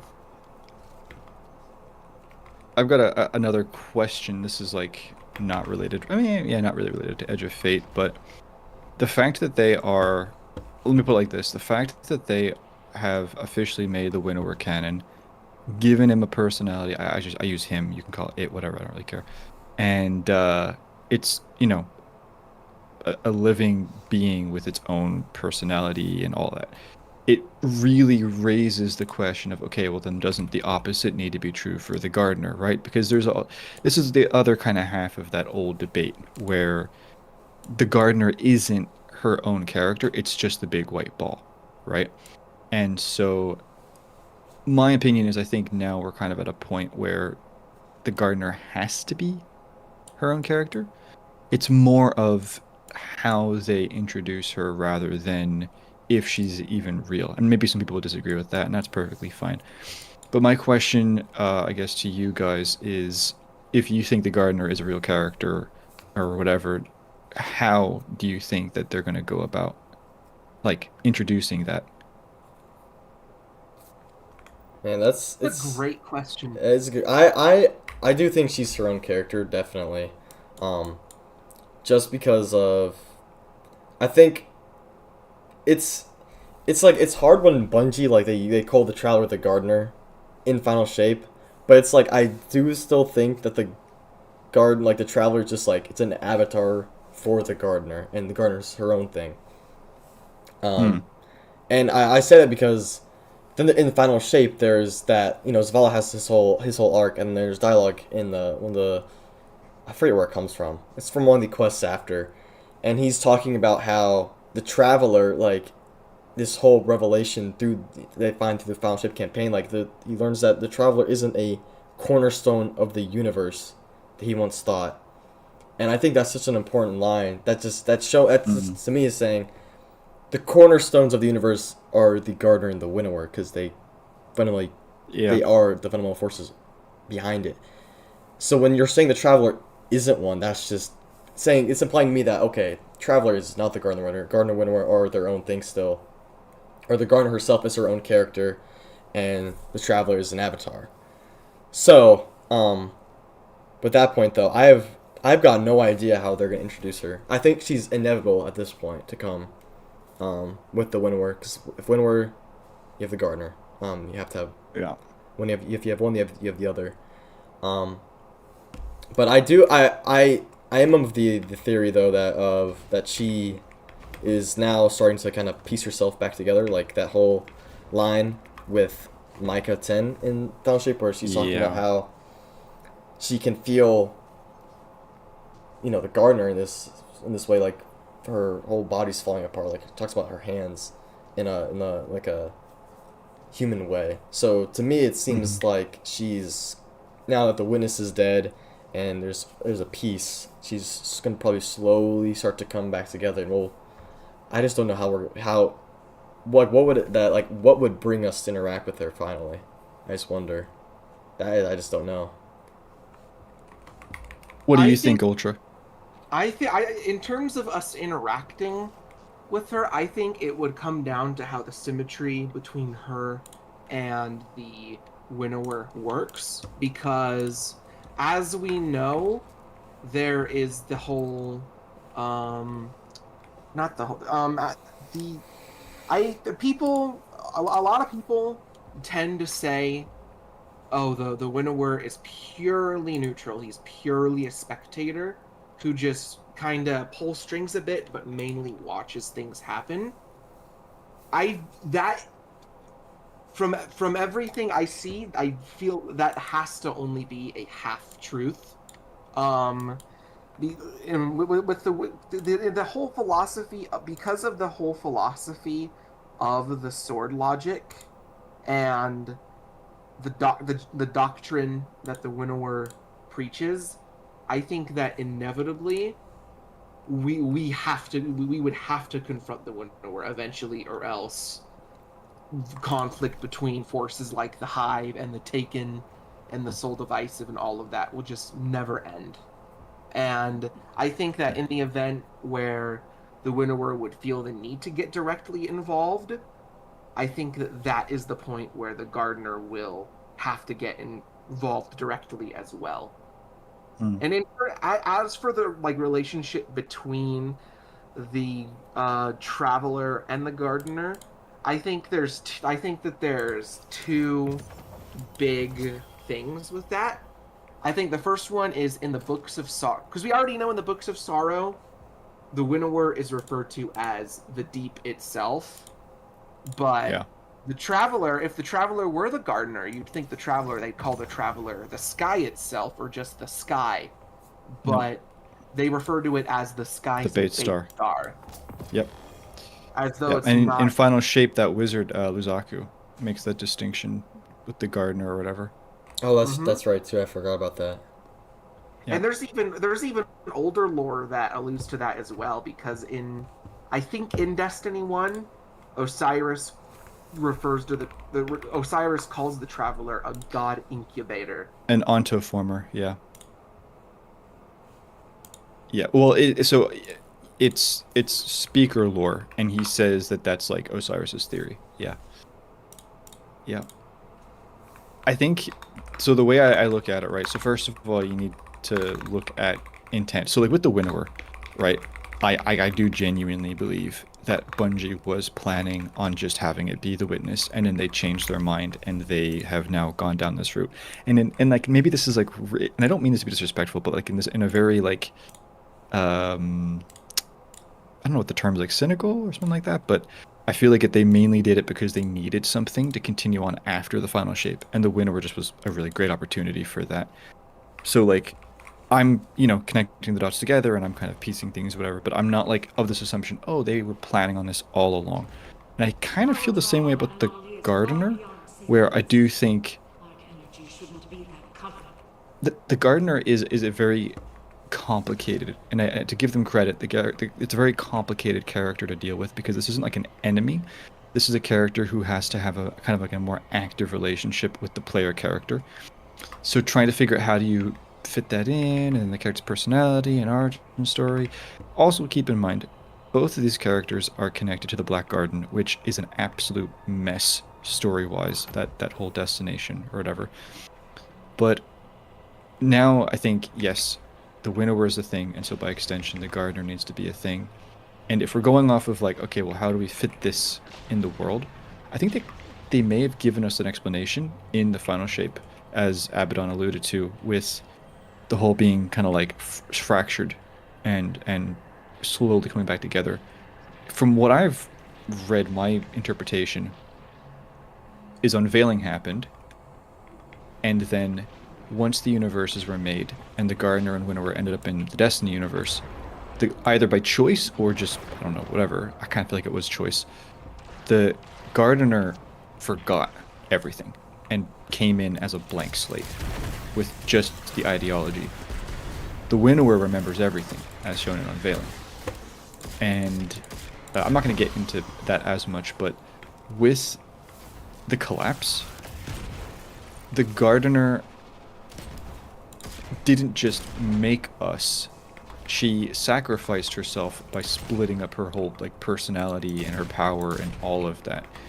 So she's completely fractured, and that explains why she's not really talking or anything like that, because it's just kind of like messed up kind of dreams and whatever's, because this is like, okay, you guys probably don't know Warhammer 40k, but it's kind of like the Emperor and Warhammer 40k, but yeah, but it doesn't matter. Anyway, so as Final Shape says, every time a Guardian and a Ghost dies, well, every time a Ghost dies specifically, a bit of that power goes back to the Gardener, and she is gradually getting more and more agency and more of a personality.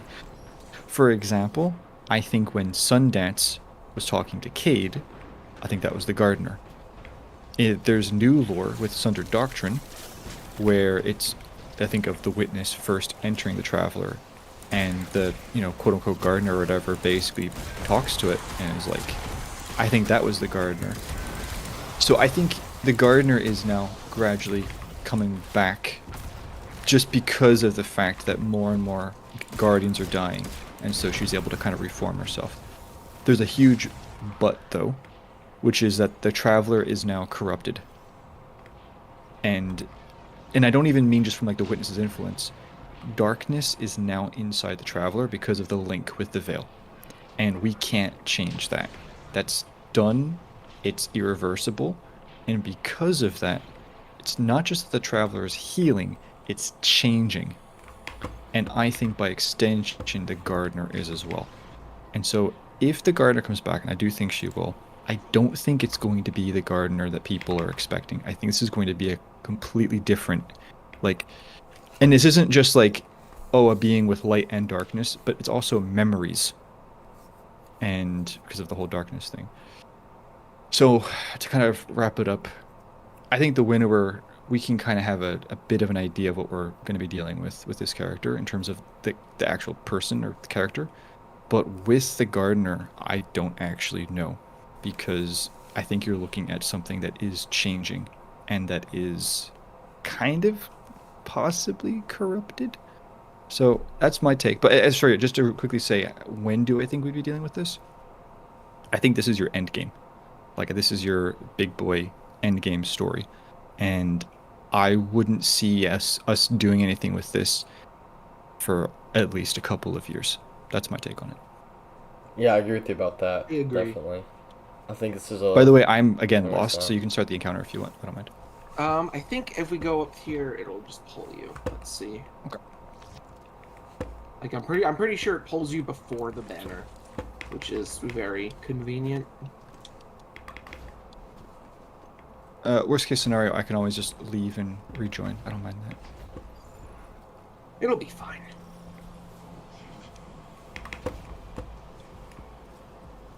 I hear these critters making That noise. exoframe is the center of the No! Okay. I'm not good with the warlock jump.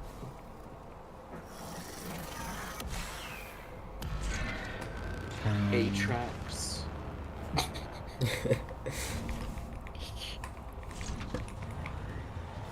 Kind of unrelated, but I'll say that Heresy was a big W for me. It's probably the most I have enjoyed a Destiny story in a very long time.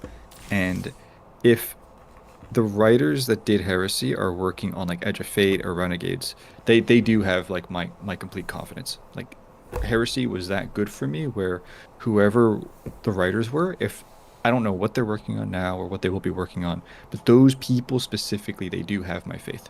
Absolutely. Yeah, I loved Heresy so much. I know Alison Lors. She was in a Vidoc talking about Heresy and how she was working on it, and she's been prominently featured in the Edge of Fate interviews and stuff in the Vidocs. Yeah. So I know she has a big part in Edge of Fate's story, and she did in Heresy's. So I'm really confident, and she's the. I think she's the narrative director too. So if she's the one in control, I'm very happy. Because Heresy was No, I such really, a great story. really like her. Yep. And especially off of Revenant. Like I going don't know what through happened, Revenant. man. And then Revenant to Heresy was such like it brought so much like I don't know. It's a It brought whiplash. hope back. Yeah. There's a really like there's a duality between like Revenant and Heresy. It's like this is the same people or same game, you know. I think if we wipe, I'll pull them. I'm getting pulled now. No, I'm getting pulled now. Like, I mean, we need to get a banner anyway. Oh yeah, I so forgot to I switch think my it'd be- stuff. So yeah, it'd I be need that better. banner. I need the banner. I think Song of Flame, I think, will be fine. I don't really got a well build because I don't play my warlock too much. I mainly just have my prismatic build.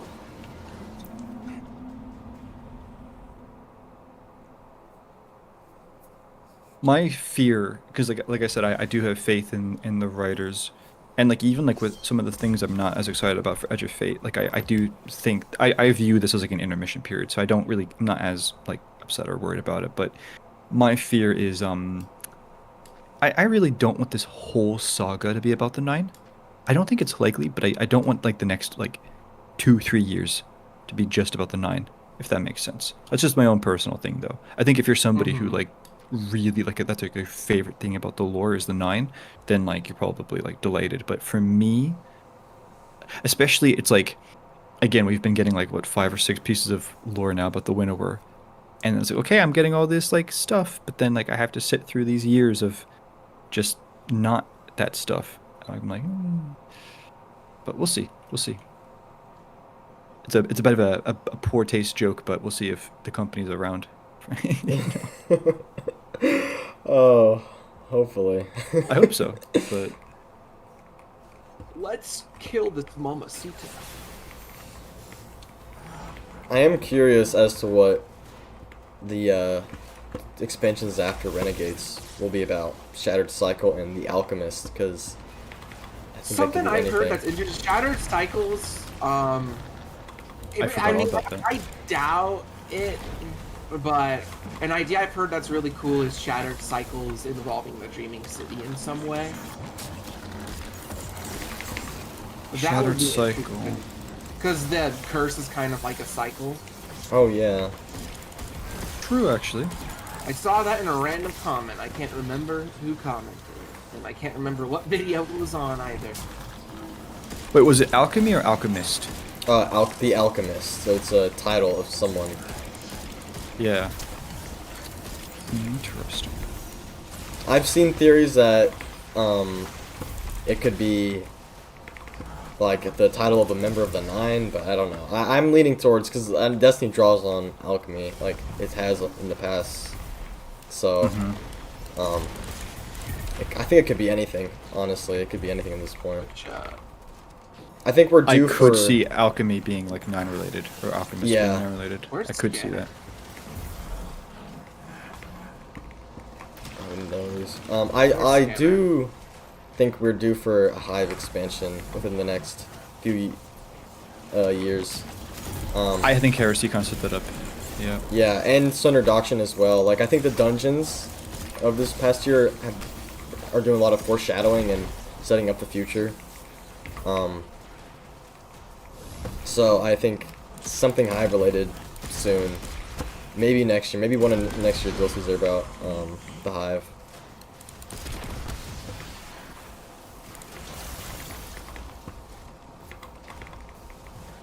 I could just find the operator. Number and it'll... Oh, did you do the? Let's see. Okay, I need to shoot the ones. I forget that the way it works in here, you can do it by yourself very easily. So just shoot all the ones once you pick it up. Got it.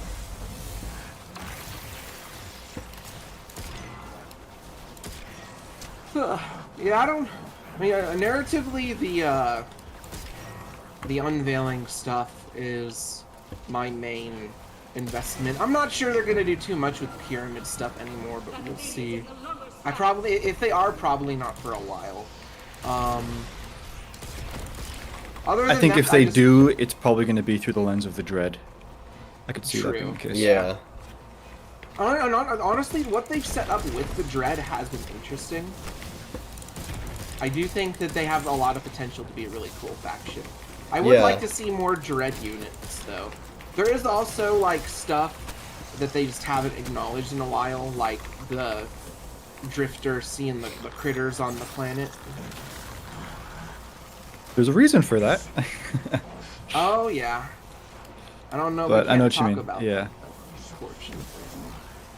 But I know what you're saying. Yeah, it's one of those things.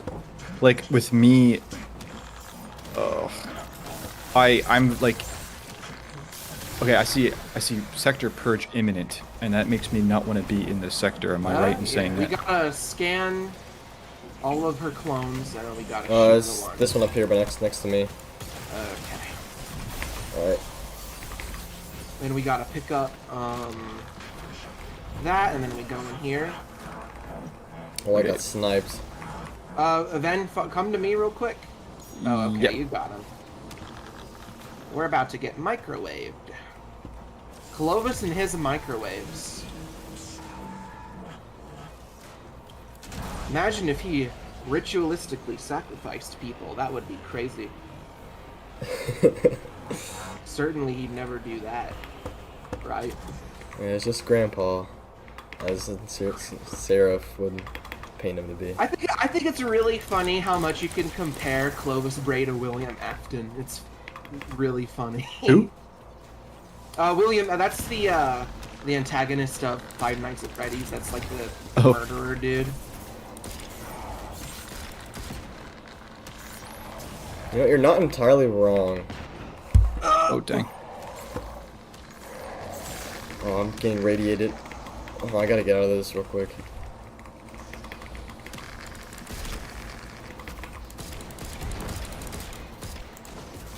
Atrax and her army of petite, short stack clones. Never mind. I didn't say anything. Do you guys like... By the way, I already prefer this to Ghost of the Deep. This is a really neat dungeon. I like it. I really like this dungeon. Where are the other things I have to shoot? I'm looking for them. Like Ghost of I'm a the Deep blind is, boy. it's a good, I feel like it's a good first time Here we experience, but not anything after. Yeah, I agree. I mean, I think it's a cool dungeon, but the mechanics, yeah. Yeah. The ocean is scary. Where are these other buttons, man? I am so bad at looking for things. Yeah, I got no idea where the location of these, because I just do the scanner part. Oh goodness. Oh, here's another one. One more. I'm glad there's not a like a wipe timer for this. Oh god. Here, I have to put it away. Oh no. I'm gonna die, I'm afraid. Ugh. Oh, I accidentally picked Imagine- up the operator. I think I can just grab it off of you? No? Okay, just bring it over there and just deposit it, just like deep stone. One thing I still really want to do is I want to see the Vex Star Forge. Oh yeah, I want to as well. It's I think that'd be a cool way to introduce the combat frame. Where is... I feel it's like a New Light Blueberry Grandpa right now.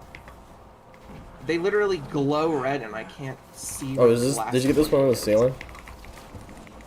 Which one? This? I did get that one. Oh, it's behind the pillar. That is so mean. Ugh. I apologize for my horrid gameplay. Okay, it's on me. This one right here. Nice boot up. Oh, I got cancer. Pick up the thing. Got it. Yep, and now we can just go right in here. Slurp that in. What I was saying earlier is, I think with the pyramid stuff, I'm just kind of like emotionally detached from it at this point.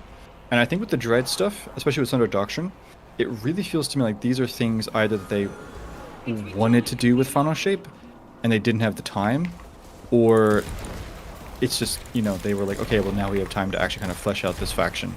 Let's kind of, you know, whatever. So I kind of, maybe it's a little petty, but I feel like these are things that kind of were supposed to be introduced with the faction. I am happy that we're getting it regardless though, but I'm not super invested in them necessarily. I think... I'm trying to think of what I... Yeah, I don't know. I'm kind of just happy to focus on other things, I guess. I don't know what else to say. It is what it is. I guess Okay, this is the final area. Yes. This Usually I is a just very stone is chaotic great. DPS. Oh yeah, good idea. Bulk charge. This will probably give you guys some more damage. Oh my god, I cannot stay on. My gameplay is so scuffed today.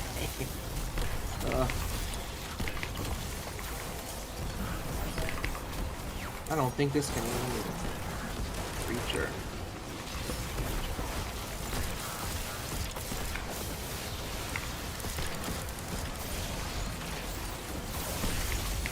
Oh. Okay, dang. I'm gonna grab the bomb real quick. Jeez. Yeah.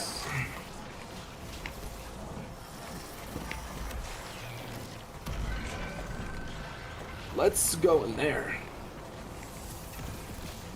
So is that the full, like, phase? Oh, we know we get more damage after this. Oh, okay. Yeah. It's actually quite it's a very generous damage phase, actually. I'm a lot more optimized on my hunter.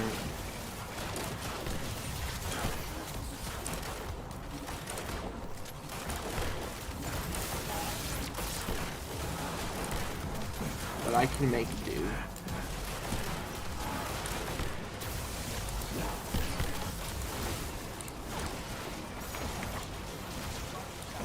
Okay.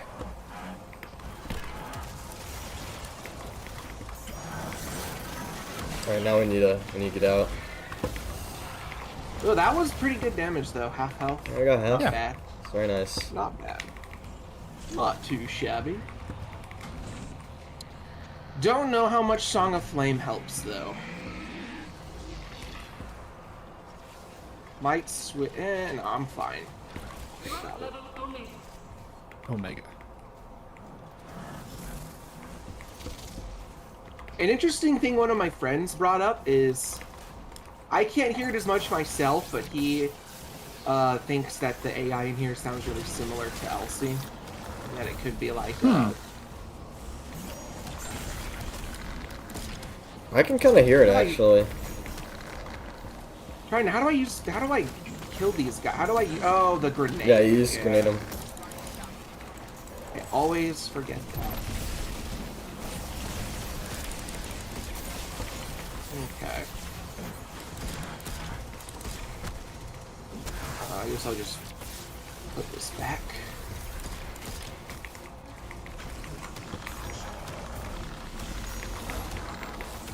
Okay.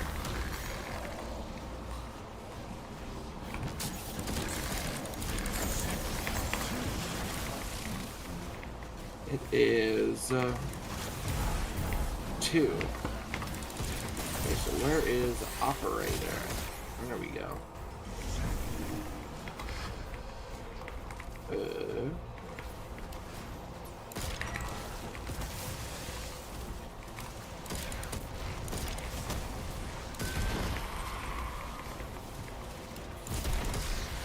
One more, 2.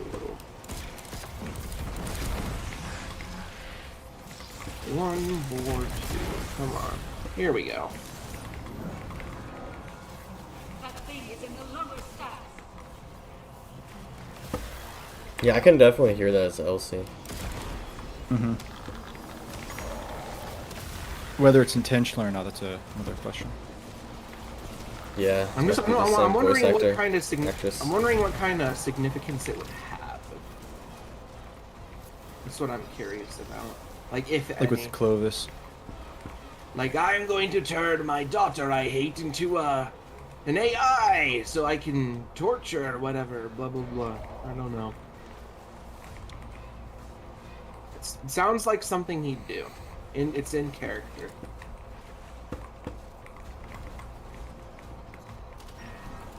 You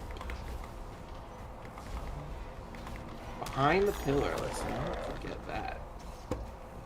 It took me far too long to find that. Okay. Why am I burning? Dang. What? Wait, what happened? Yeah, why did we start burning? That's weird. That's very weird. Were we in the wrong room? I followed the. I'm pretty sure we followed the alarms. Maybe we must have just been in the wrong room. Weird. Unfortunate. I don't think this ever happened. Like, I've done this. Give me 1 second. I'm gonna go and use. I'm gonna go with the Celestial Nighthawk and what's the Cade Sniper. That's a good idea. Yeah, because I'm using tether, and I'm like, maybe I don't need to. This guy moves around a lot, so you don't really need the tether as much. I think I deleted it in my vault, so I'm gonna have to pull it. And the sniper. Where is the sniper?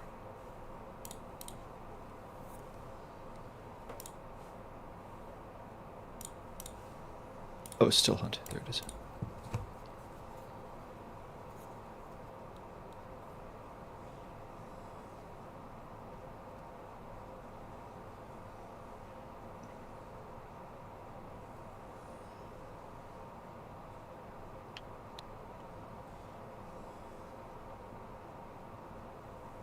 Okay, so we do that, that's fine. And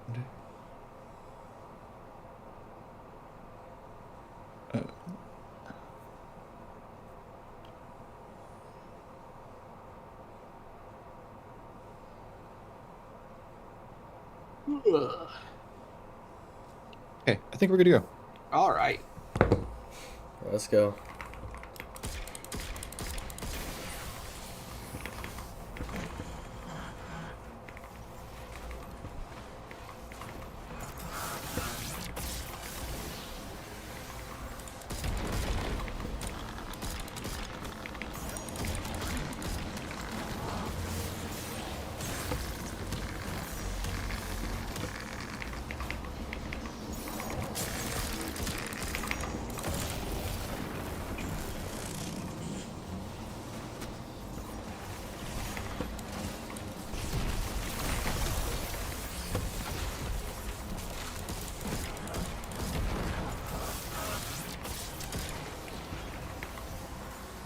This is 4. Okay. Oh, suppressor's in the... How did it get up here? It's in the middle of the pillar. The buff.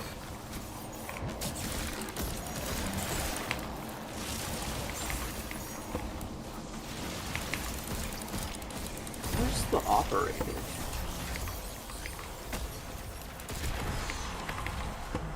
Oh, it's over here. Let me. Okay.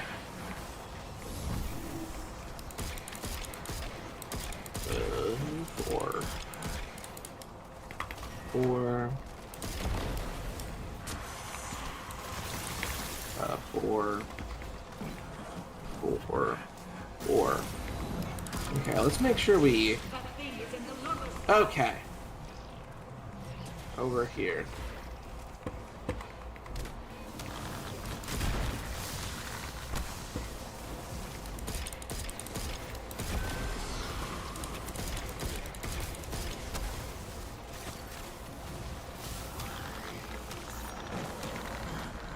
Whenever I don't play this game for a while and I come back, I'm always reminded of just how good it feels to play it.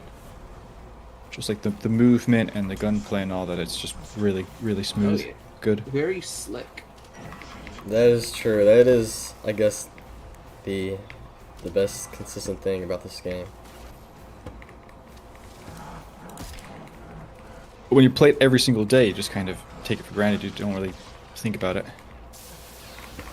Oh, I forgot to get the scanner.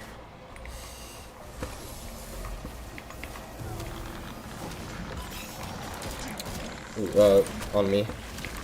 It's kind of going around so fast.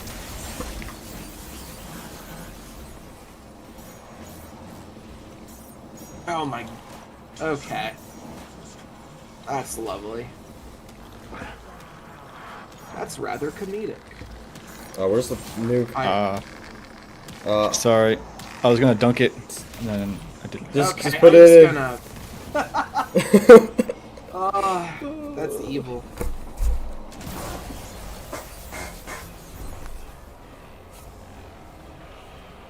I think next time after I close the doors, I'm gonna grab the blue. I always forget the name of the blue one, but I'm gonna grab it and I'm gonna break those guys' shields because they are Is it blue like suppressor or suppression? suppressor. Yes. That's Yeah. what it's called.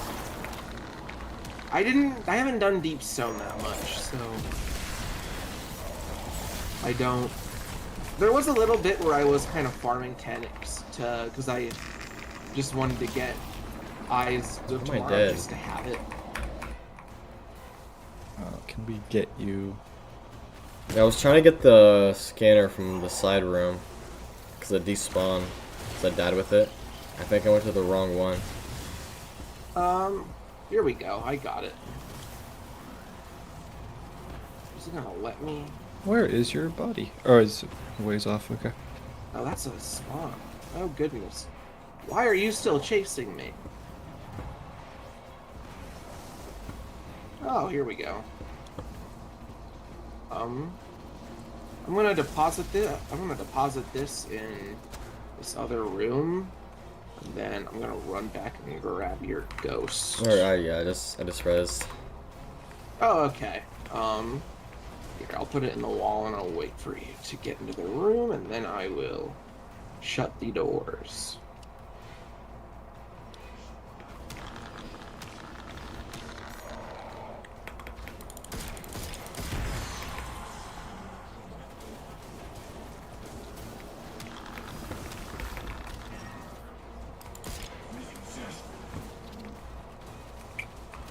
Alley-oop.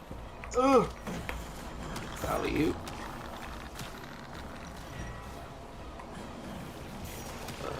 One more.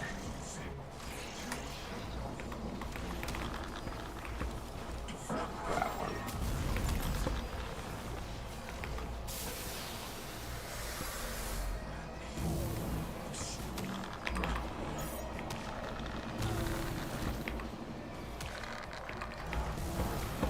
Okay, it's down here on me.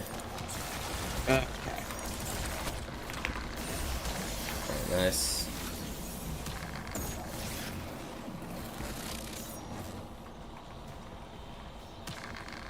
Okay. Oh, you're in here. Cool. Ugh. We're all quiet now because we're focusing. I know. I'm locked in. Next dungeon, we'll pick one where we can kind of Returning to the anomaly. speak while playing it better. Yeah, this one gets intense.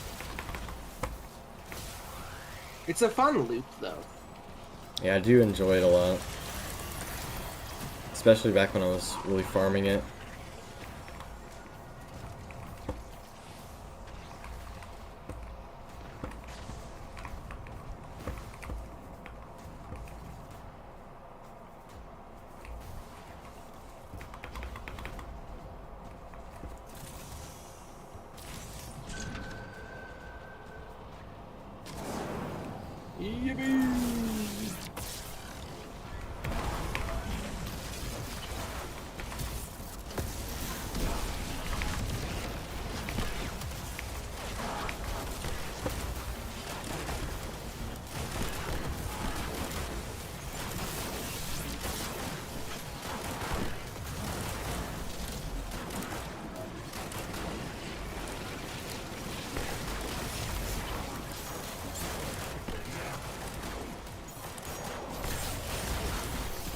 Not bad. Gonna die. As we get into the other room, I'm gonna click healing here. Dang it.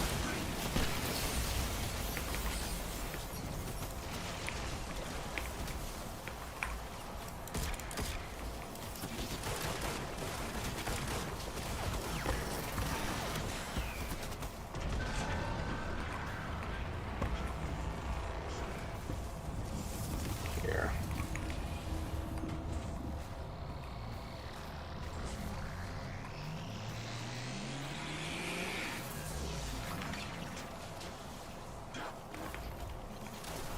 This is not the. How do you decide which one you're shooting, by the way? It's the one with the scary face. Yeah, it looks all mutilated.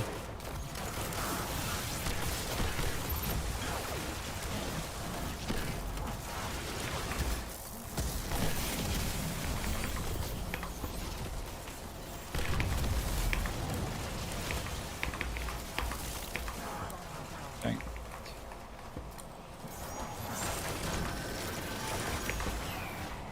Let's get out of here. You know what's funny is I actually did like worse in terms of like damage this time, but we did more damage overall. So that's great. Yeah, I somehow got 2 thunder crashes off. I don't know how, but I did. Good super. Good super. Drop level only.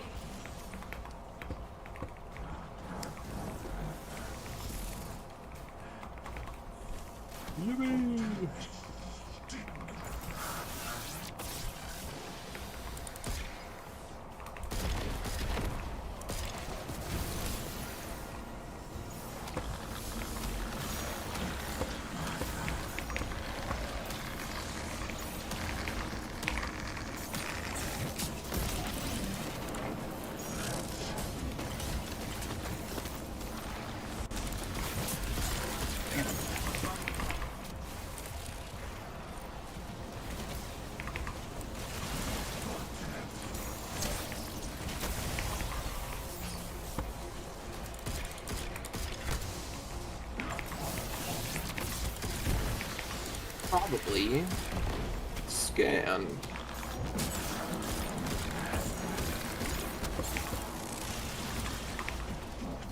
That is 3. Alright.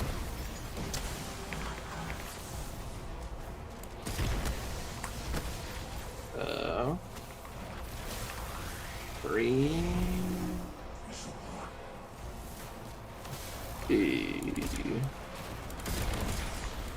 Let's see, 3. 3.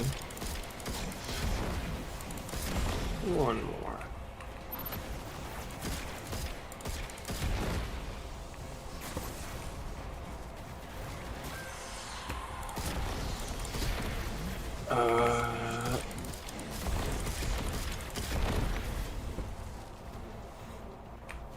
That is bizarre. Is that it? Okay, there we go. Okay, and it's gonna be, yeah, that side.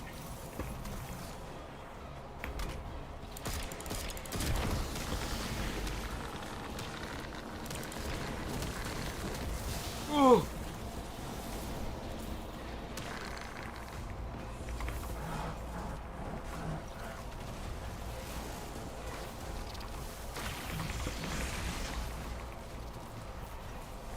Okay.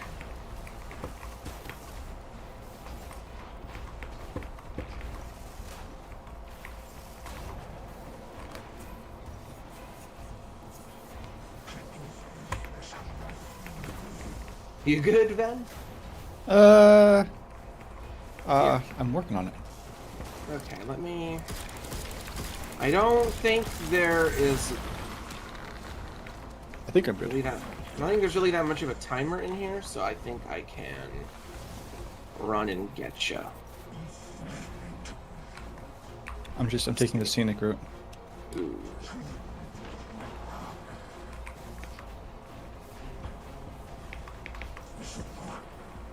You know, Abaddon's video really inspired me to look at every single corner of this dungeon, so I'm just kind of... It's a good dungeon. It is very nice. I love the environmental storytelling. I can't believe you used to work here, man. That's crazy.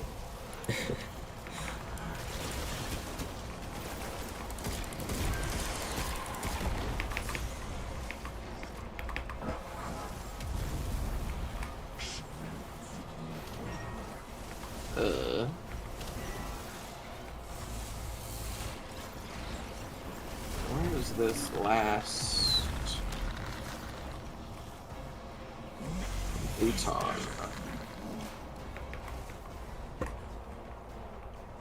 Oh, please stop irradiating me, I beg of you. Oh, it's that one. I really thought I shot that already. Oh well. Oh, perfect, right up here.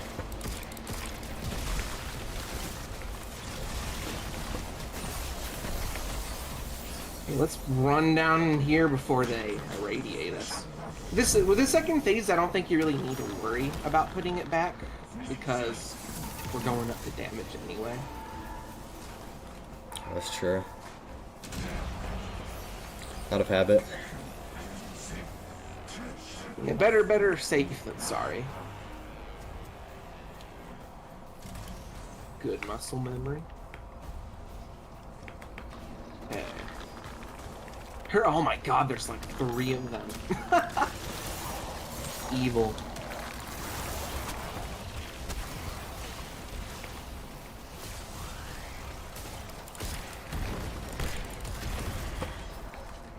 Oh, it's... You know what? I'm an idiot. That wasn't the last phase. I don't know why I said that to begin with. Oh, there's so much radiation in that hallway. That's crazy. I know.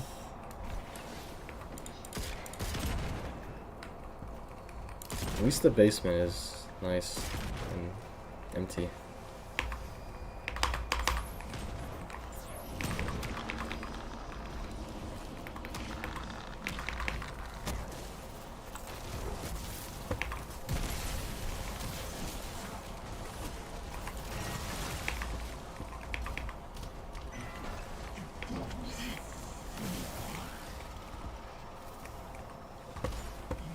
Oh. Get out of my face. Put that up there. Good measure. Where is this last bouton?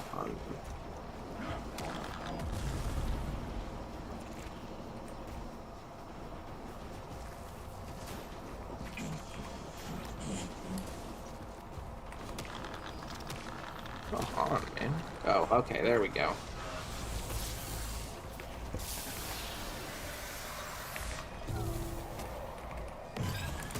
Alright, down here.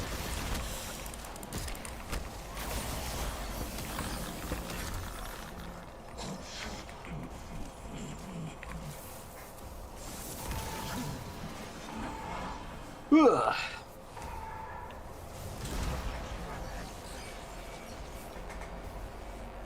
Microwave. That's such a barbaric security mechanism. Yeah, to be fair.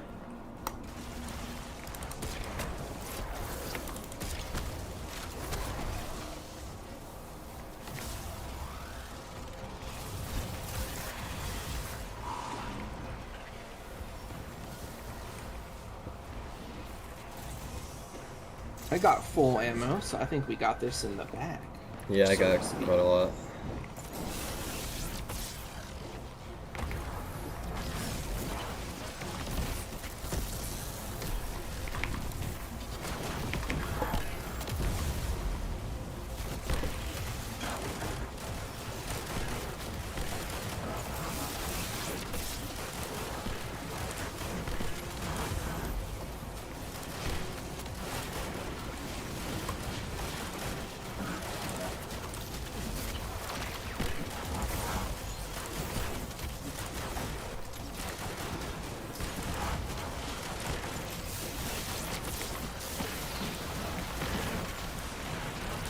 Where did you go?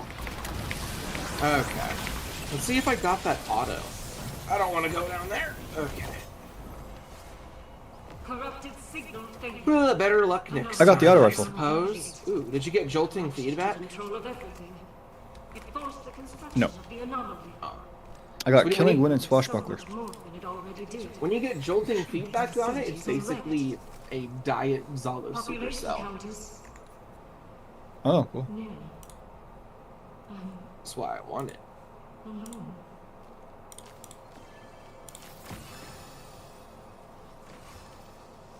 Now I can switch off of my warlock and play my hunter. Sweet relief. I will accept that friend request. Thank you. Okay. I've got time, I think, for one more dungeon, but it can't be as long. How about we just do a prophecy? Yeah, I'm done with that. Prophecy's fine. Yeah, good idea. Quick, easy, we can get materials for it.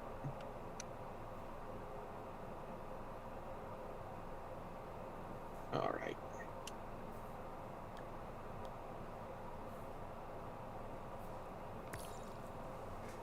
Abaddon, I can't believe you're 18. I was thinking about it. I was still, like, basically, like, in high school or whatever. When I was your age. It's just crazy. I've gotten so old.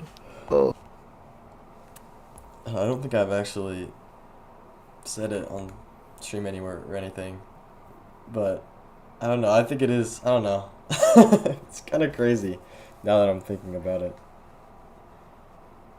I guess.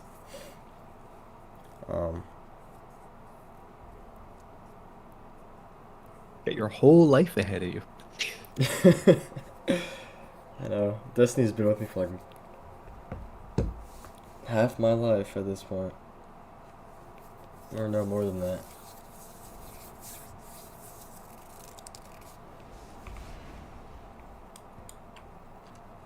I sometimes wonder.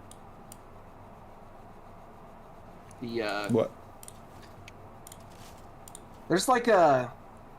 Because I feel like both me and I guess especially you, Abaddon, I feel like there's a big generational gap. Because I feel like the average Destiny, I get like content creator specifically is The like line can see the weft and late weave of 20s, fate. early 30s. Eyes up. There is much to learn from that. Yeah. So I just think it's interesting. I don't think there's Yeah, it's a many- new generation. You ask a question of pure potential. Because I feel like not that Depth many, is intrinsic like, to the answer. I feel like not that many Gen Z really play Destiny. I don't know. I will. I think one point that maybe is in favor of that is that this is a game that's very hard to get into, and so yeah, probably the core player base. A lot of them are people that have been playing since either D1 or early D2. So yeah, I mean, I think that's one point, but I don't know. I don't know. Yeah, even then though, I still feel like I've met a wider variety of people than I have, like any other game really. Like I've seen people who play this game as young as like 13 or 14 and as old as like 70. I was in a clan at one point where there was like a 70-year-old woman who was playing. Crazy. Yeah, that's kind of awesome though. Yeah. I saw like a TikTok the other day of like two like 70-year-old sisters playing 0 Hour for the first time on Destiny. That's awesome. I want to this outbreak.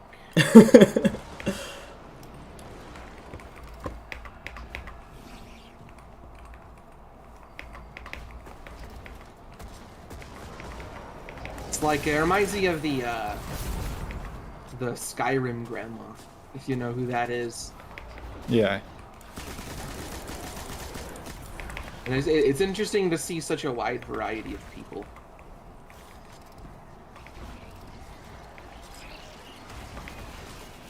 I don't know why I did that.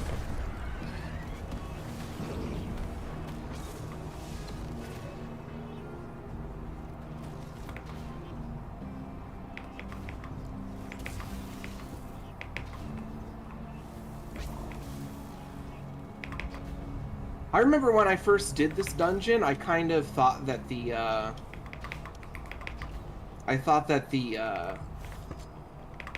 Echo, the Phalanx Echo, was supposed to be Keitel.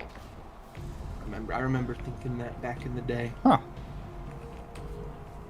Like I thought they were gonna imply, oh, Keitel's also gonna use the darkness. We got short circuiting on, by the way. Watch out for that. Oh yeah, this is Ray the 9 version, isn't it? Yeah. Are the mechanics any different? Not too much. Or actually, no, they are slightly. Not anything super significant, though. So, like, for this one, for example, you see how Toland's kind of floating in the dark right there? Uh-huh. That just means you have to dunk there first. Okay. Yeah, so other than that, it's not too different. I do kind of like that they did that, though. It's a little tiny difference to make it more interesting.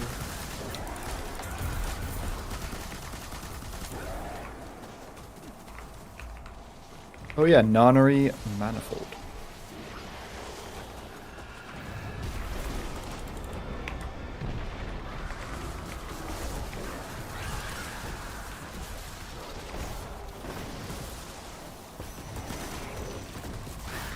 Yeah, I am happy to be getting more 9 stuff. I remember being very intrigued by them back in the day.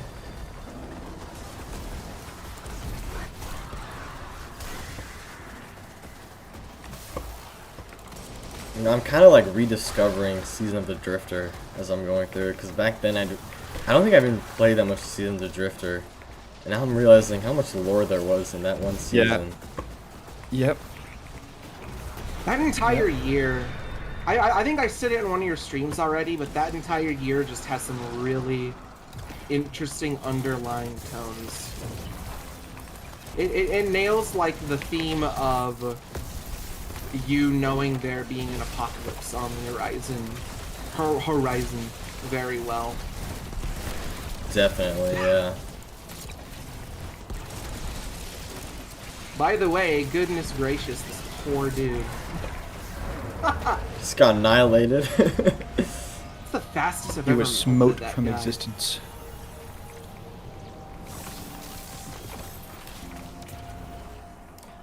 I got relentless. I don't know if that's any good, but yeah. I know the shotgun's supposed to be really good, but I don't know what the role is. The shock, you can get trench barrel and 1-2 punch on it. I think that's the big thing. One thing that I actually think is really fun is you can get headstone and paracausal affinity on the hand cannon. That's actually quite strong. I didn't even know that. Wow.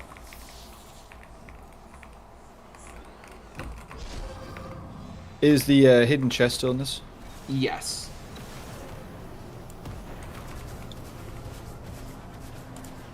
I know it's a lot to ask, but I think it would have been cool if they did some sort of revamped armor for each of the dungeons.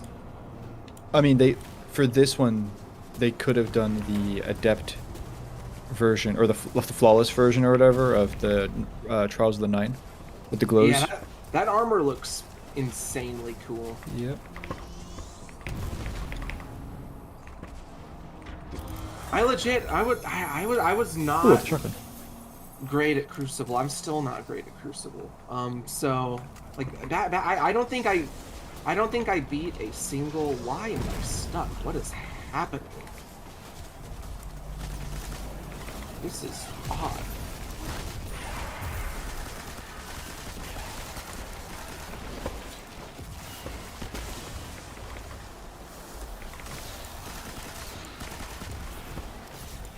Okay, this is really weird. I am just stuck in the wall here. That has never happened before. Are you able to revive yourself, or do you need help? I can revive myself, yeah. In the highest difficulty, there are revive tokens in this, which is evil.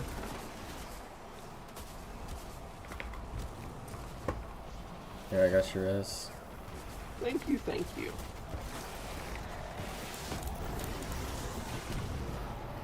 And another cool thing they do in this is there's also in the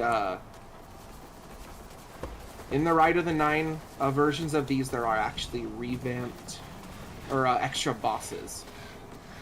Not like anything crazy, but in these little in-between encounters, there's like an extra boss in them.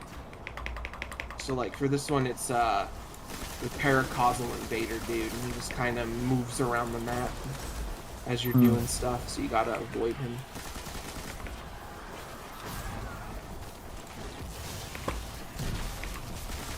Well, actually, let me...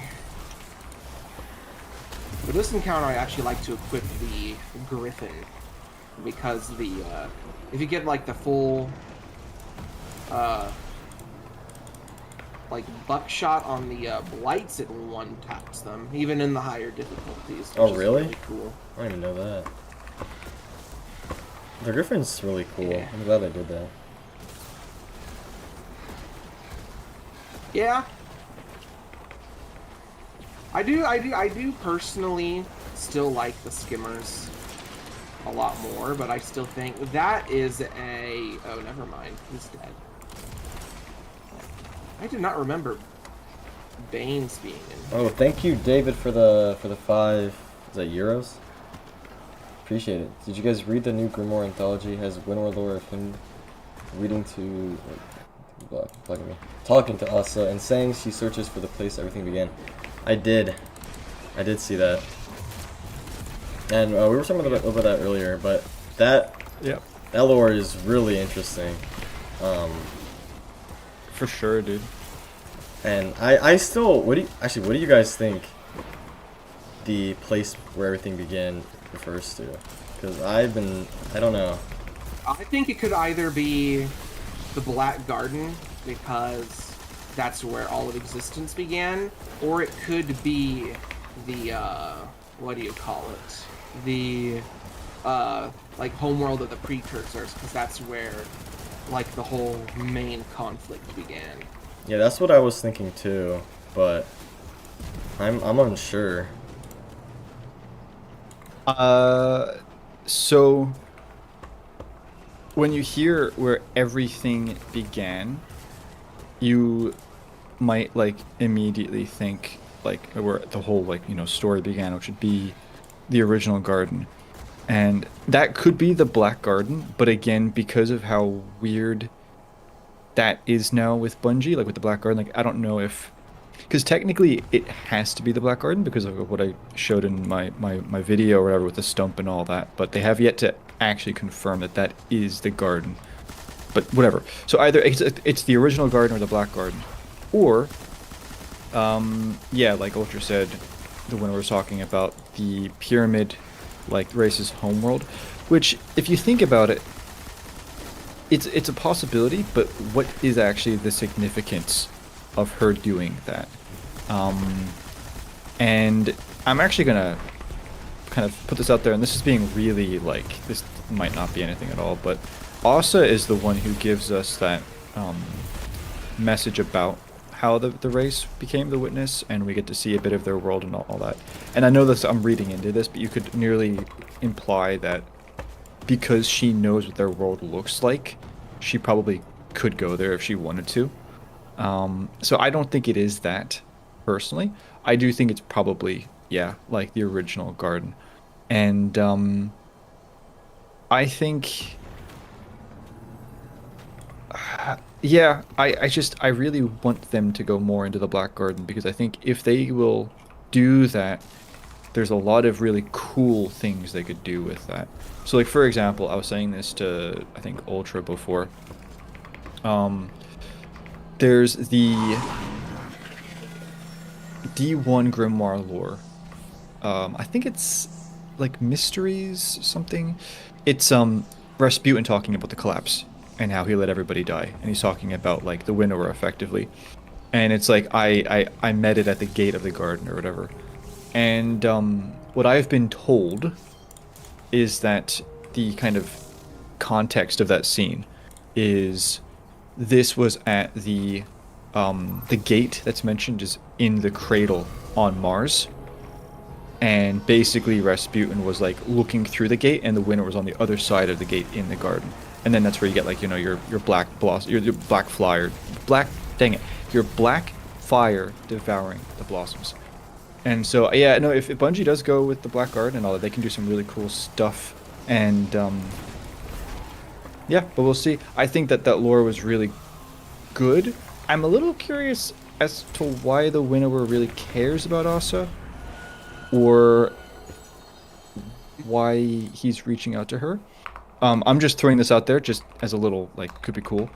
There's a mention of, I think it's an unveiling, of when the gardener is working in the garden.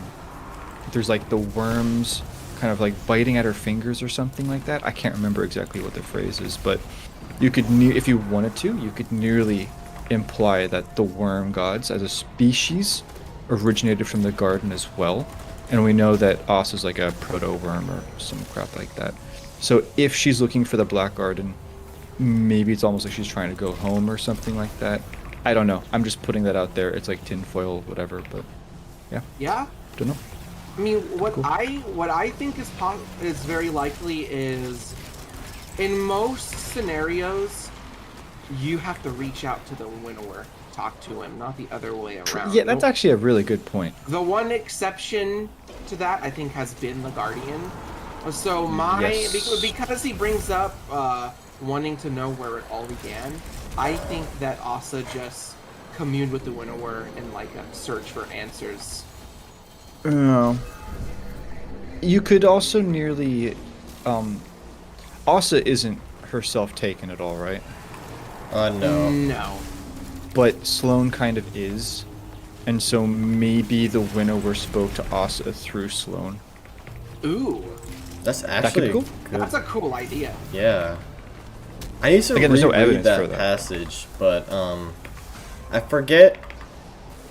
I think it's implied that it's. I forgot. I need to reread it because maybe I might be mixing up, but if I remember correctly, it's written in like she's asking. Like I to me it was, I was reading like it was before she went to Titan, like in that period where she was kind of confused. But I need to reread it. Maybe I'm just actually just making stuff up out of my head or something. I don't know. I will say I think the original garden. That's actually I don't know why I didn't consider that.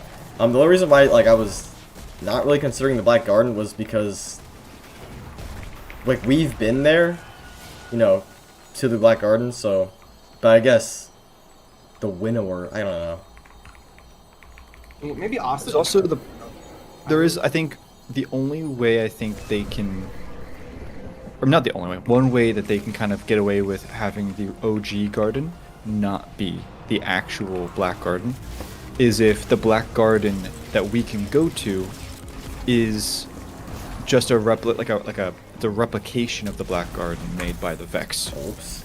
Now that Yeah. raises other questions, right? And it messes with continuity because, like, for example, in D1, the Black Garden was supposed to be inside the Traveler, and then they like kind of changed that. So like you're kind of getting a bit messy with it, but you could technically say that. And if you went with that, you could say that Asa's looking for the original garden, and it's not the Black Garden that we're going to because like that's just a copy. It's not the actual thing. Yeah, that's a good point. But- That's a good point. But it's still kind of, yeah, I don't know. I need to reread that passage because I'm like, because it also, I mean, it implies that they've interacted before too. The Winnower and Asa. Because if I remember, he's like speaking like this was a promise she had made to him before. If I'm remembering correctly, it's been like last time I read it was whenever that lore came out, which was December. I think the only thing I can think of, because you make an interesting point about that, is that we might need to learn more about, or you could get your answer if we learned more about Asa's relationship with the other worm gods, because the worm gods, if, like, I would actually make the argument that the worm gods were the original servants or worshippers of the Winnower, before the witness was made. And the witness wasn't even, like let's be honest, the whatever you want to call them, and the witness didn't even really serve or worship the Winnower. They were kind of doing their own thing. But yeah, the worm gods, I would say, they were the only ones who kind of had a relationship with the deep and knowledge of the deep. Yeah. And so if Asa was kind of connected with them at all, then she may have interacted with the Winnower through that relationship, you know? Because she's called a proto-worm, implying that the others, either she's older than the other worm gods, or they were all like her, and then because of the Winnower or something, the others changed into what they are now and she didn't.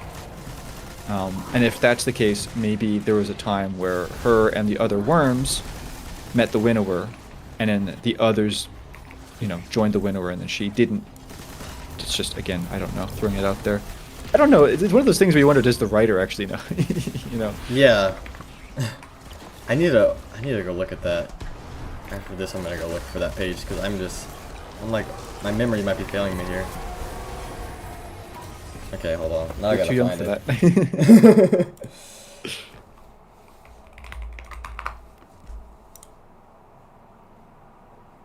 My favorite thing was definitely the, I think it was called Winnowing, which was when the Winnower was like talking to us, and it's like, you know, the game is longer now, but I am Yeah, still its that victor or one's whatever. That's great. just so good.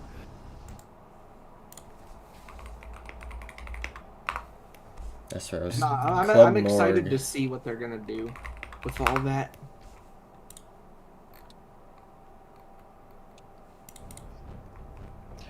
I'm gonna say this, and I'm not gonna. I'm kind of in a similar position to Abaddon where I can't really give like too much away, but maybe I would say like a month or two ago, I was digging into the character because, yeah, and I made a bit of a like a discovery, or had a bit of like a revelation about the character that I'm really excited about.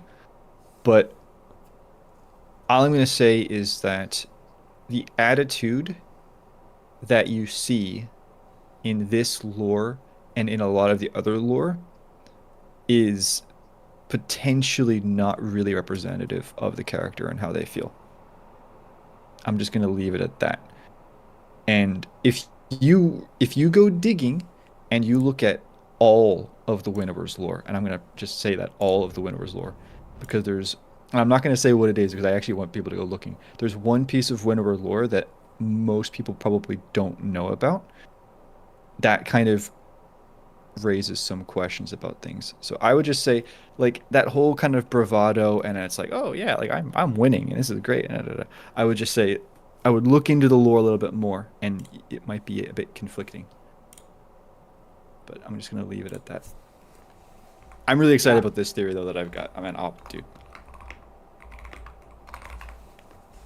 Let me see if this roll was any good. I've always kind of had the idea that the confidence and I guess chillness is the best way you could put it, is kind of a facade in a way.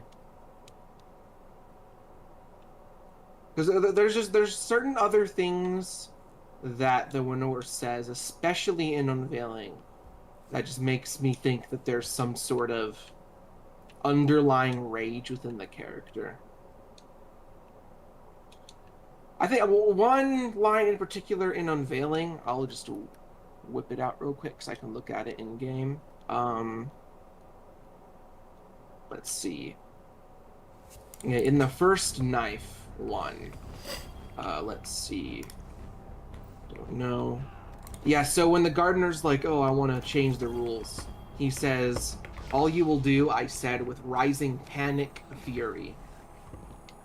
The way I like to personally interpret that is that panic is kind of the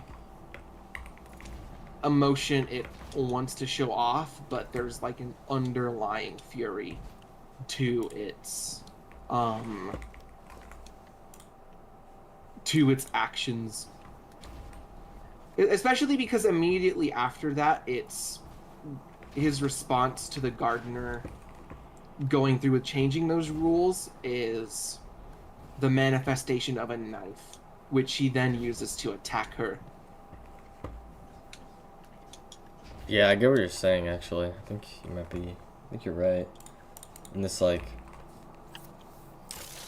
the way he talks, and, like, that's sort of like a disguise for his, how he actually is, his true nature.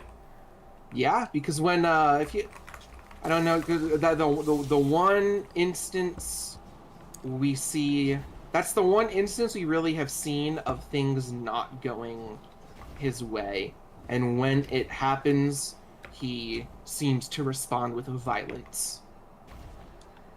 I agree with you that the Winnower was definitely like enraged in that part of the lore. However, I don't actually think that this is an emotion that is like really consuming or a big part of the character now, because I think that when something that is very typical of like rage and anger and whatever is impulsive behavior and a lack of like emotional control.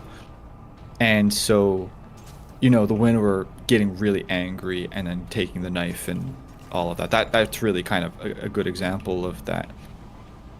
But what's interesting is that, and I don't see people really talking about this, but I have to go back and try and find it, so I might be wrong.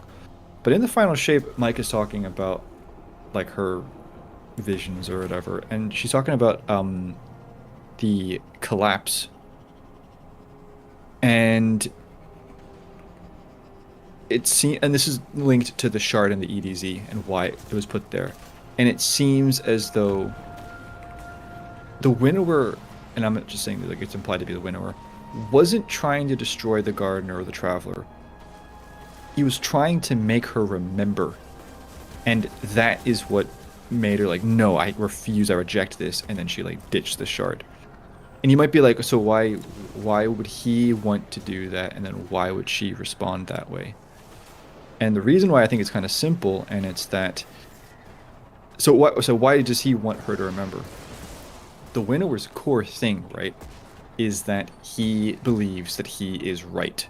He looks at everything through this cold, logical lens, and it's not just that he believes, okay, like I'm right. He needs to prove that he's right because you have people that have their own argument, and then also because they have their own argument, they will then label him like, oh, you're a monster, you're evil, you're whatever.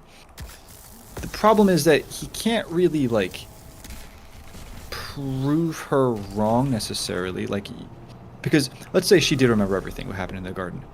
He can be like, look at the universe. I told you I was right, and now look what's happened. He can't do that because she doesn't remember any of it. Like, you know, and even apart from him proving his argument, if she doesn't remember anything, she's effectively avoided accountability for her actions. And it's like, no, like, I want you to see, like, this is what you've done. Look at all the suffering, look at all the chaos around you. So it's partially to prove himself right, but then also to kind of rub that in. He can't do that unless she remembers. So I think that's why he wanted her to remember what happened with the garden and all that. And I think that's possibly then why does she not want to remember? There's a possibility that she just genuinely entered in the universe as a blank slate. But there's also a possibility it was to avoid accountability. It was to avoid, like, whatever. So the reason why I'm saying this in regards to the anger and the fury is I think if the winner was just pure, like, really, like, I don't think he would really care to. I think he'd just be like, this is my revenge. And you actually see a little bit of that in Shadowkeep lore where you have she will bow to me. It's like this all caps angry, you know. And yet in Final Shape, like, you don't see that. That's not what happened. At the same time, I think the character if it was purely just something that was under the surface, I don't think there's enough of a reason for that to be there because everything is going the character's way. So I think if you want to say that that was there because of what happened in the garden, I agree with you. But literally everything since the universes have been made has been going the character's way. So I don't see why there would be that seething underneath. Because like, what is there to be, like, seething about? I know I'm kind of rambling, but I'm just trying to think this out in my head. I don't know. That's just kind of my. I think it would more so. I think it would more so kind of come out like when things wouldn't go his way. So right now he's like, oh, I've had this sort of epiphany where things have kind of gone differently, but I'm gonna win no matter what. But if that's proven wrong, eventually, who's to say how he will react? I don't want to, like, go too much into this, but I'm just gonna ask you this, and then you can kind of figure things out on your own. So what is the situation where everything goes the winnower's way, and what is the situation where it doesn't? And think about what that means and the people and the characters involved in that, and then look at the lore. That's all I'm going to say about that. Because, yeah, there's, like, I think, like, I do think, like, what you're saying makes sense, but I think there's actually a little bit more to that. I know I'm being really vague. It's annoying. I'm sorry, but, like, no, you're good, bro. Are you guys ready? I'm good to go. Yeah, I'm ready. Okay. Let's kill not Aramis.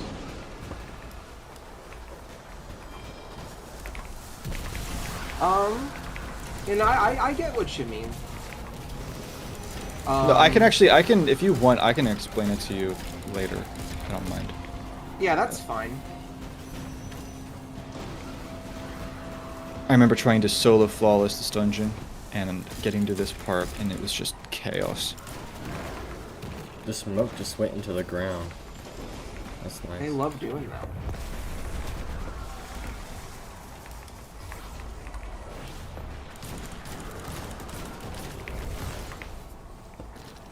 You know what? If this doesn't, I might change to the Nighthawk after this damage phase. We'll see what the damage is like though.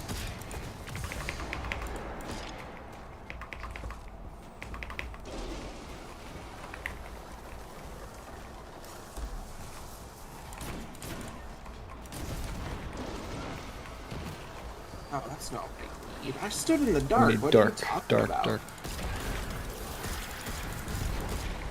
No, this room in particular is very finicky. Yeah, it's a cool mechanic, but they never really did it again.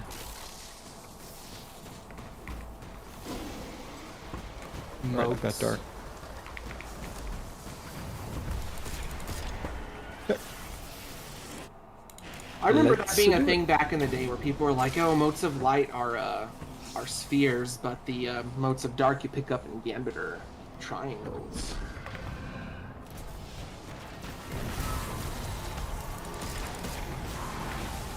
Are you? I think maybe.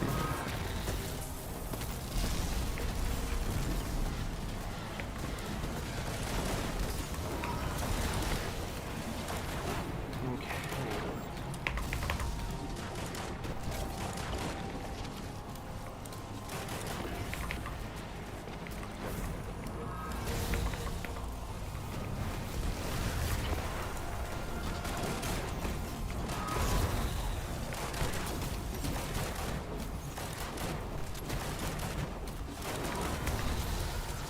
Oh no.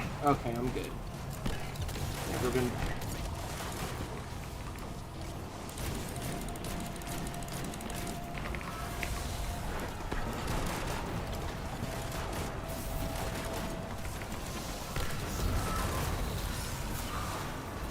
Oh no! This is an easy 2 phase, I'd say. Oh, for sure. Or maybe actually, wait, maybe. Depends. I thought I picked those up. What are you talking about, game? I definitely walked over these. Luckily, I can use my grapples.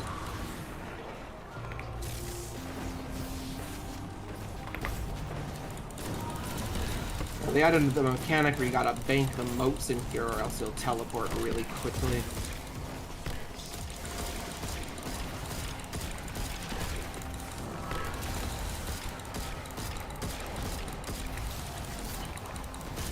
I am out of the heaviest ammunition. Yeah, I'm out of everything. Oh, we're so close, dude. Come on. Come on. I Oh, think we man. got it. Nice. Yeah, I literally just got it. Ideal. That was a good The run. Nine were utilizing both light and dark to fight the Guardian. Drifter, what have you done, you insufferable rat? Prosecutor. Hey, our mutual friend had a question. We all did. So we asked the Nine. What was the answer? Isn't it obvious? Ooh. Light and dark are means We got to a shiny survival. sudden death. It's not about saints or sinners. The Vanguard wouldn't abide It's got, that answer. Vanguard ain't here. I I'm think sick of their dogma. What do you think, Um, chosen one? I'll keep Come it on still. back, It's alright. and I'll It's keep not you too bad. paid.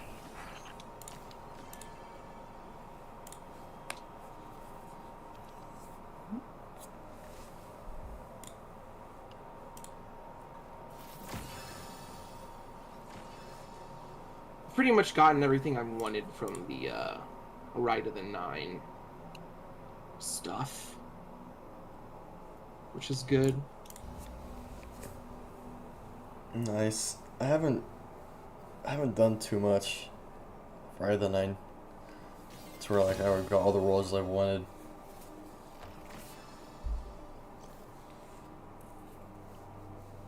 That was my I- first time. I just sort of, I don't know. It depends. It's like if I'm bored, I'll just hop in and do it. Can we go tower?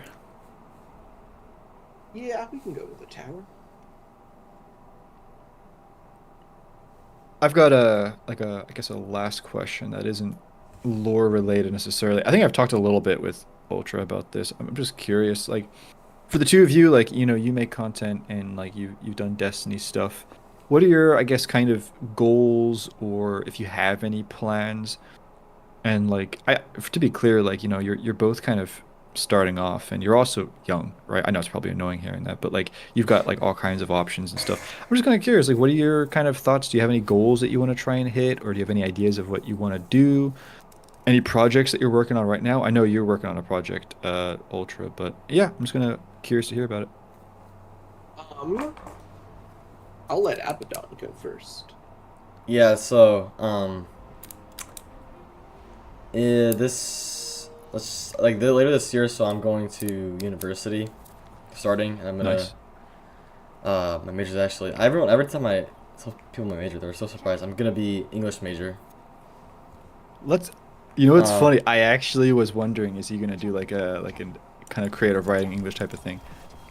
yeah, exactly. Yeah. No, with the concentration in creative writing.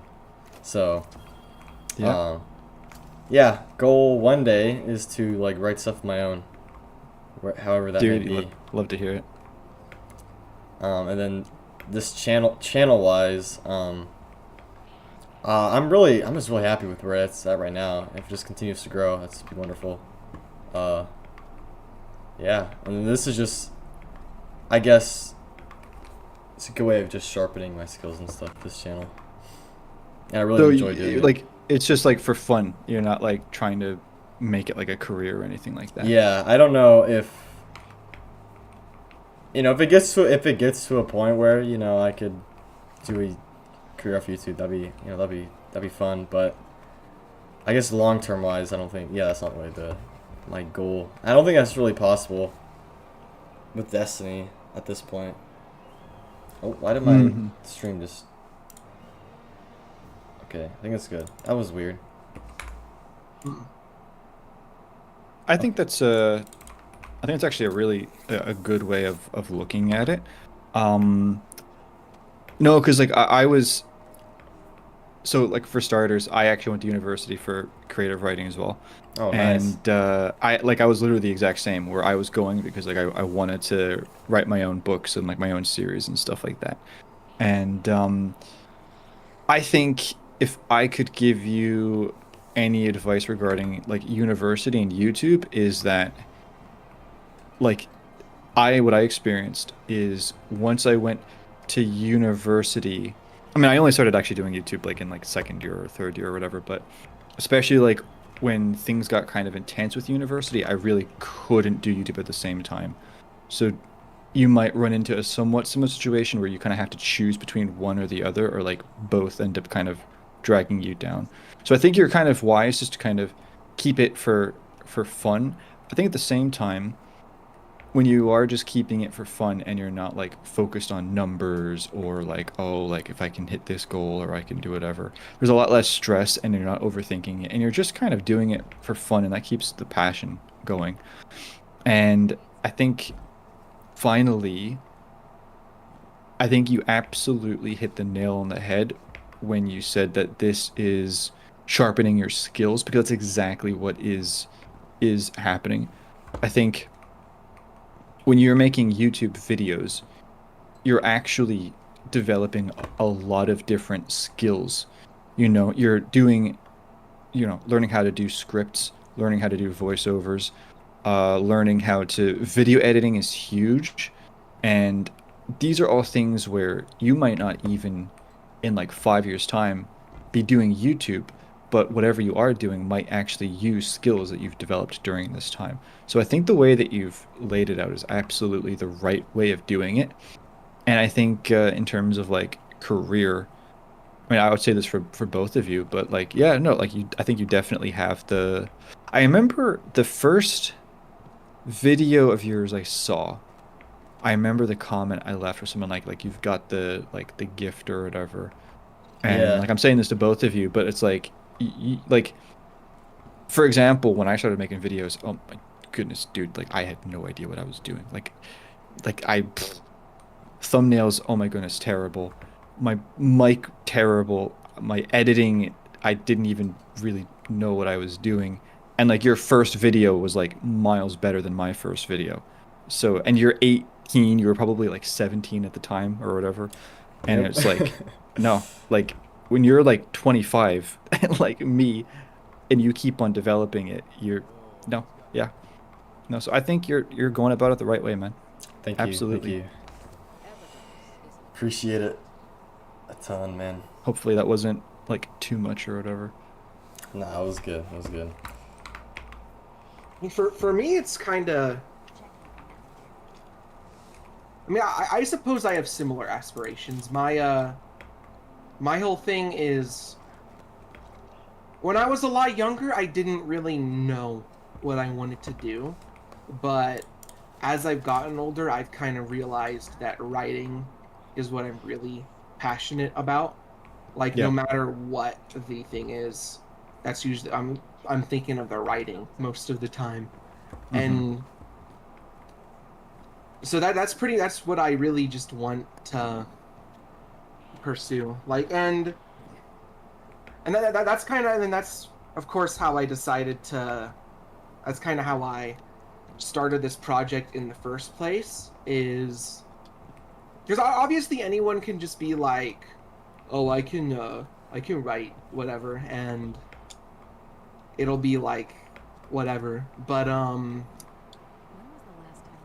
the reason I've kind of committed to it is because things I've written in recent years. For example, I wrote a cyberpunk fanfic the length of like an entire book, pretty much, and the reception to that has been like overwhelmingly positive. The one comment that has stuck with me a lot is one dude said, "This is too good for Wattpad." That's and so I'm like, oh, if I have like the obviously like the Destiny as a franchise hasn't gone on like the way it was kind of always intended. I'm not saying it's bad, of course. There's obviously very redeemable stuff, and they've done a good job for the most part. But I kind of realized, oh, if I have these skills, I should use them to make like a story for people who were kind of looking for that specific kind of story.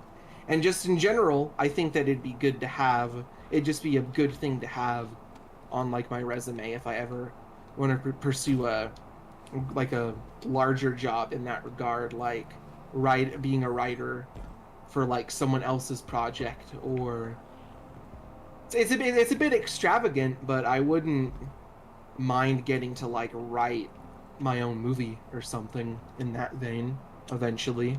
Obviously, that's very ambitious, but I don't know. That's it. That's just kind of the way I want to do things, I suppose.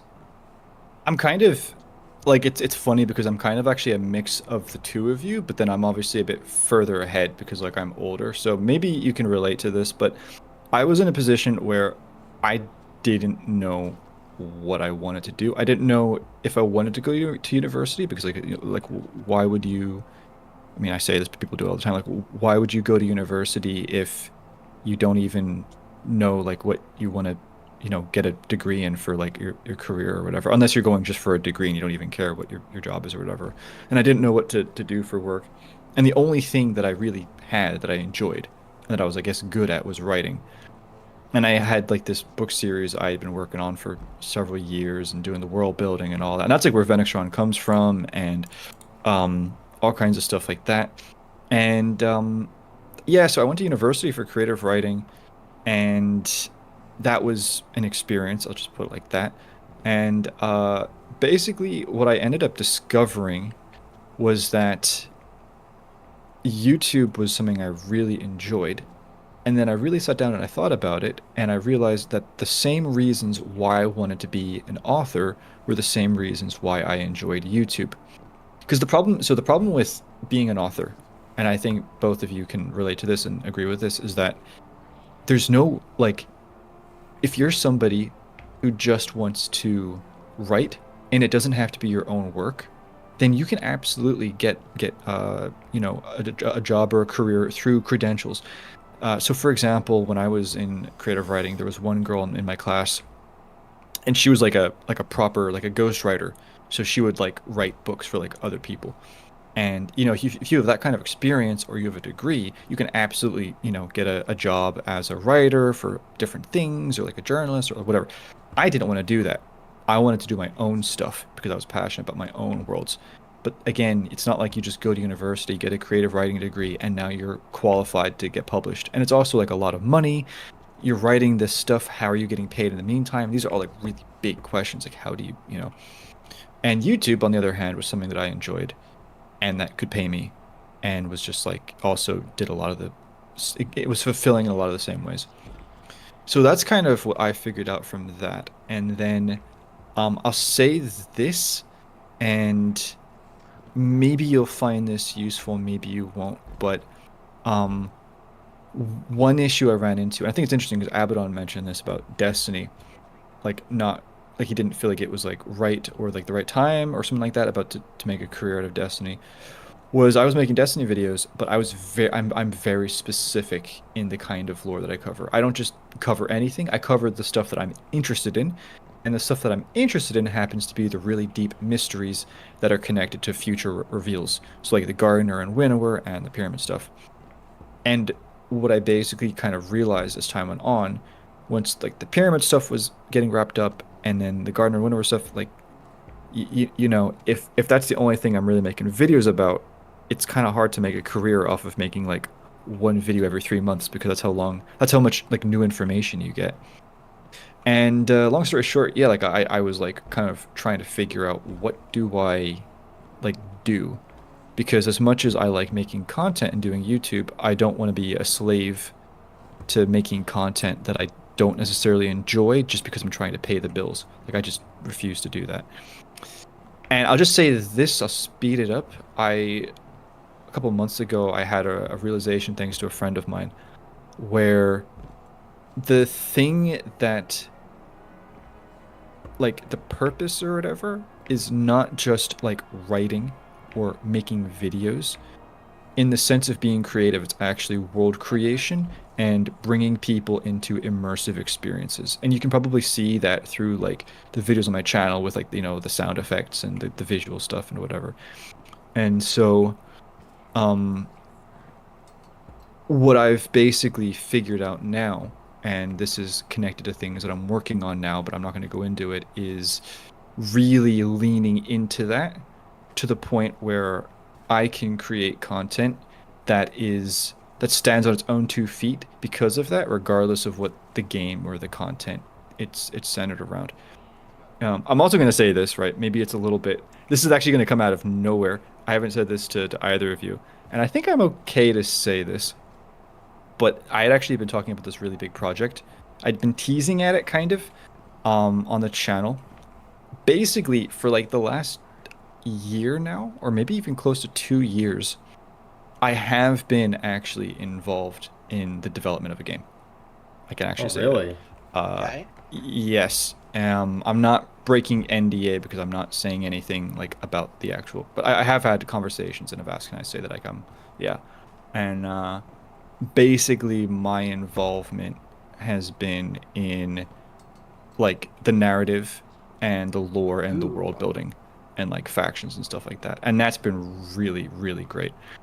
Um, so I can't say anything like more about it. I can't say anything about the current state of development or anything like that, but I'll just kind of again throw that out there to where the fulfillment kind of came from like the world building and the kind of creating that thing. So we'll see. Maybe in the future you might hear more about it. But yeah, I will throw that out there. I don't think I'll get in trouble for saying that. But That's yeah, really no, cool though. Yeah, that's behind the scenes, awesome. yeah. Actually, dude, I will like it though. I can say this: the lore and the world building is insane. And it's not just and for the record, it's not just like because like I did it. I've worked like my specialty is like the kind of deeper plot threads and the kind of character arcs and like the actual kind of A to B story stuff. But like we've got people who are just absolute geniuses when it comes to like sciencey stuff, making sure things work scientifically and realistically, and if this were to happen, how would it actually happen in real life?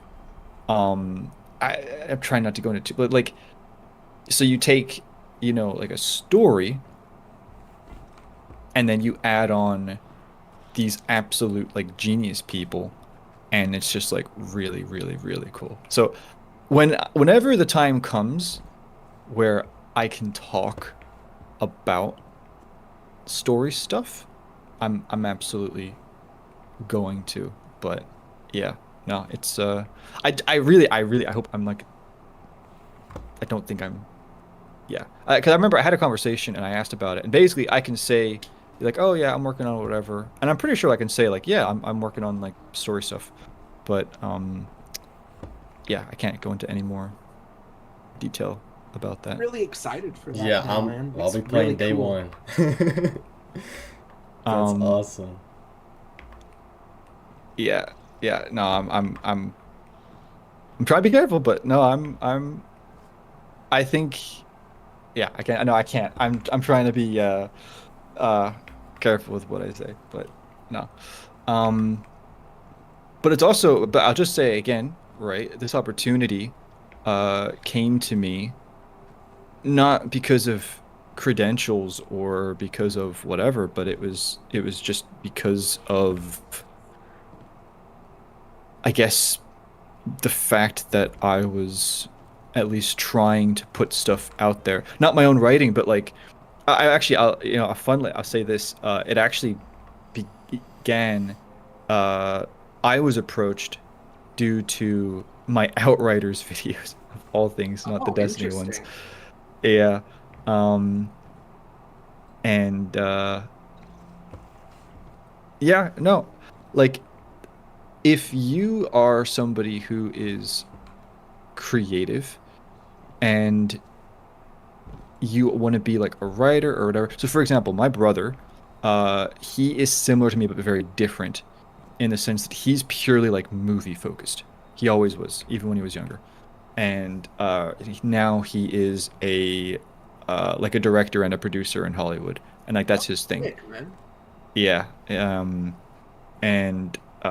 like I think he started off as a screenwriter, so like doing scripts and stuff like that. But then he's like gone up the ranks, and now he's produced some stuff and he's directed some stuff. And but like that's completely different in the sense of he went to university and then he like, worked in that field, and then there's a lot more involved in that. But like that's not like what I would be able to necessarily do, and for a lot of people, because like the reason why I'm saying this is I have Ultra, you like writing, you want to do writing. Abaddon, you like writing, you want to do writing. I have 2 to 3 other friends. I'll just say this. I have 2 other friends who are the exact same and who are both going to university for creative writing in 2 different countries. So this is actually like a much more common thing than you would think. And everybody has the same question and the same conundrum. I have this thing, I know that I'm good at it and I like it, but how do I like pursue this? And that's a problem I've had. And no, my advice is, and this is like going to sound really basic, but this is the most important thing that you can do is be active in developing skills. That's like the most important thing I would say. Um, so again, like content creation is great for that because like you're doing video editing and stuff like that. I suppose I can say this because it is public. If you go to my Instagram, you're actually going to see some of the stuff that I've been working on in the meantime, developing my skills, and you might actually get like a little idea of what you could expect in the future.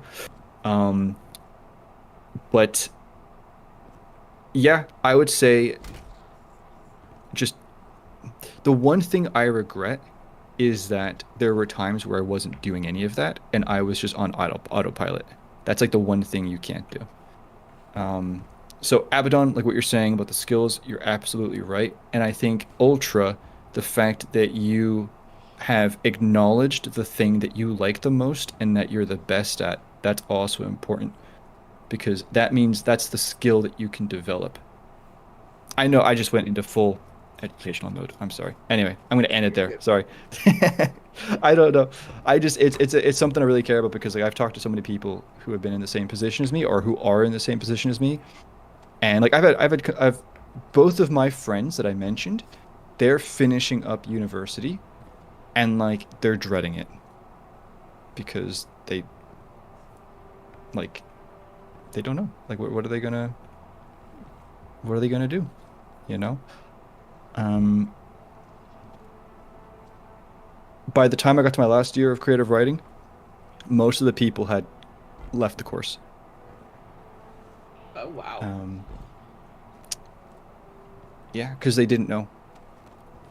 Like I was the one guy, and I guess that other girl who's like the ghostwriter. I was like the one guy in the whole class who had like an idea where it's like, yeah, like I want to be an author and I want to write these things. There were people who were like, oh, I thought it kind of it sounded cool, creative writing, yeah, okay.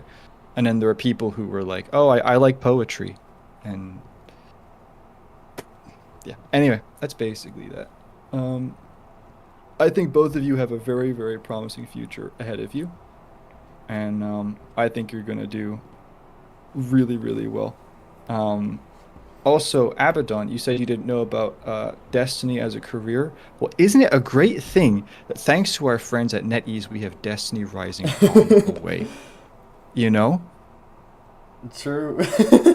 Destiny Rising is there. But that being said, okay, I'm actually genuinely excited for Destiny Rising because I've been told they actually hired Seth Dickinson. Are you serious? That's what I've been told. Maybe I'm wrong. Hopefully I'm not wrong, but that's what I've been told. Oh my goodness. Hopefully I'm okay saying that. Okay. I should be. That has really So- changed the way I perceive that game. Maybe I shouldn't have said. I don't know. I mean, I don't know. I don't know. Dude, Allegedly. What? It's alleged. It's alleged. It came Oh to me. all I'm gonna say is this. Imagine if the you know who faction is in Rising and not Holy- regular Destiny. I don't know if it was. I don't think it'd be because of him. But And I'm just saying, imagine that's I mean, even independent, like, because you never know what they're gonna do. They could end up going down their own path and adding, like, their Yeah. own enemies and stuff to that, because it's a separate continuity technically. So they have like creative freedom in that regard. I just want to be clear, though. This is an alleged thing, and it just because I don't know. I don't know about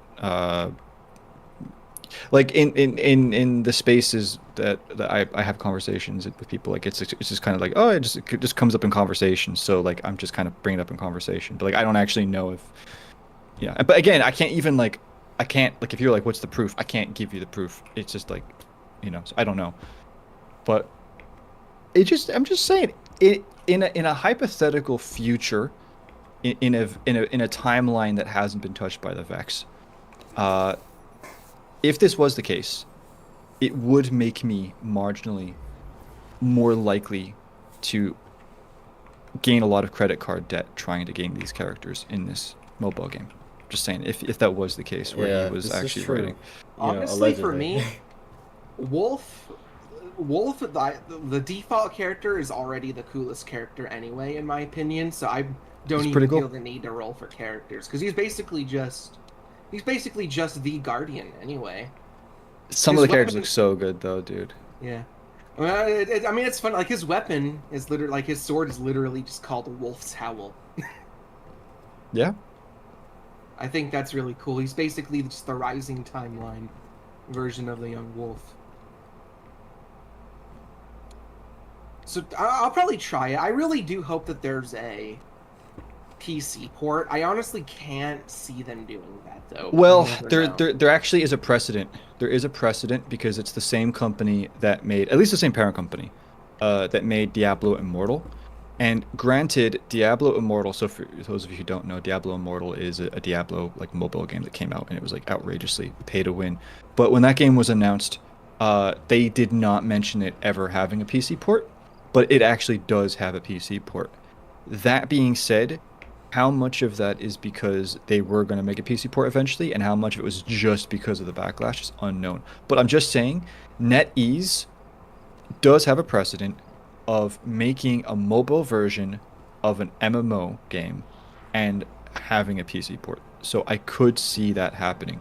At the Okay. same time, though, I could see Bungie not wanting them to do that because it could actually act as direct competition with Destiny in like a weird way. Um, because it would like dilute potentially players or whatever. But I don't know. I haven't played it yet because I'm in the EU or I'm in Europe, and Yeah, the beta's been US only. I played it back in November. And it was honestly, it was better than I expected. Way better than I expected. I was expecting this to be horrendous, but it was actually not that bad. But narrative-wise, I could tell it was like incomplete. But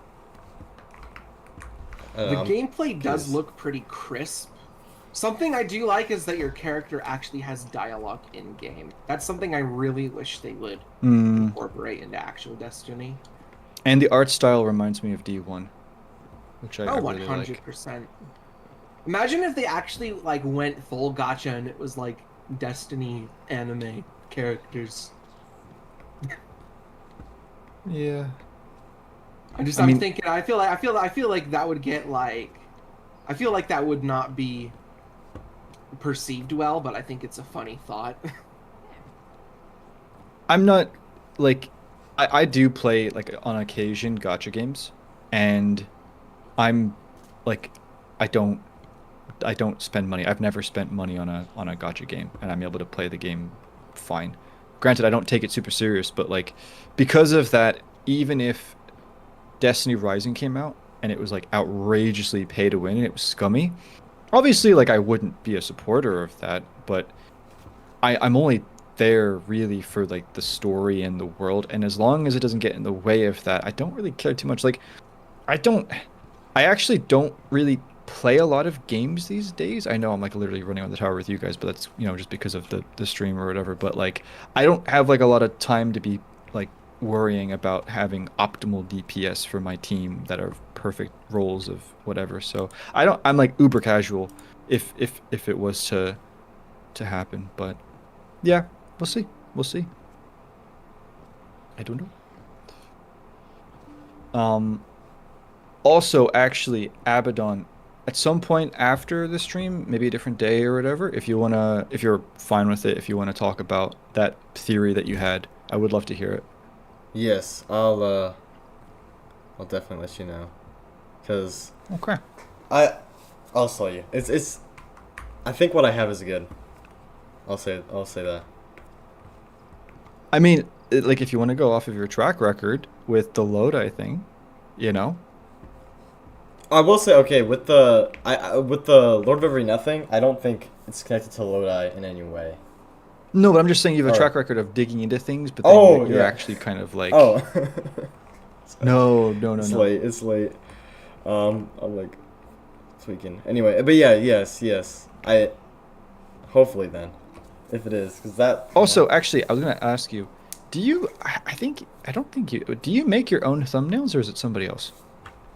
So usually, so recently, like all the 3D rendered ones, I have been commissioning those, and Sick. uh, my past few ones, like my older ones, like the Vesper Sos one was the first one I commissioned, and that was from a guy on Fiverr. But my next video, which is like almost, it's like I just gotta go film like 2 things, and it's gonna be done. So it should come out like tomorrow or the day after. That video's thumbnail and the Ghost of Deep one I just did, those are done by actually Astacross's lead thumbnail Oh, designer. Yeah, small Sick, world. dude. he takes commissions, I will say, and the prices are not that bad at all. Maybe I'll look into that then. Yeah. Okay. Um, Yeah, because like I remember like seeing your thumbnails and I'm thinking like if this guy is doing all of this, bro, because like thumbnails like are like I make all of my thumbnails and like it's difficult. And actually no, sorry, I say that, but my best thumbnails I've actually had help from a friend of mine. So like it's not even like and then your ones are just like uber professional. I'm like what? How did this guy know how to do all this? No, I've got when it comes to like Blender and stuff like that, like I have no clue how to do any of that. um, Is that what they use, do you think? I think so. I had well, like one of my Yes, friends I was would looking assume into so. it. It was like there's like a lot of uh like Google Drives out there where you can like rip Destiny characters. And they Yeah, have it all there's saved.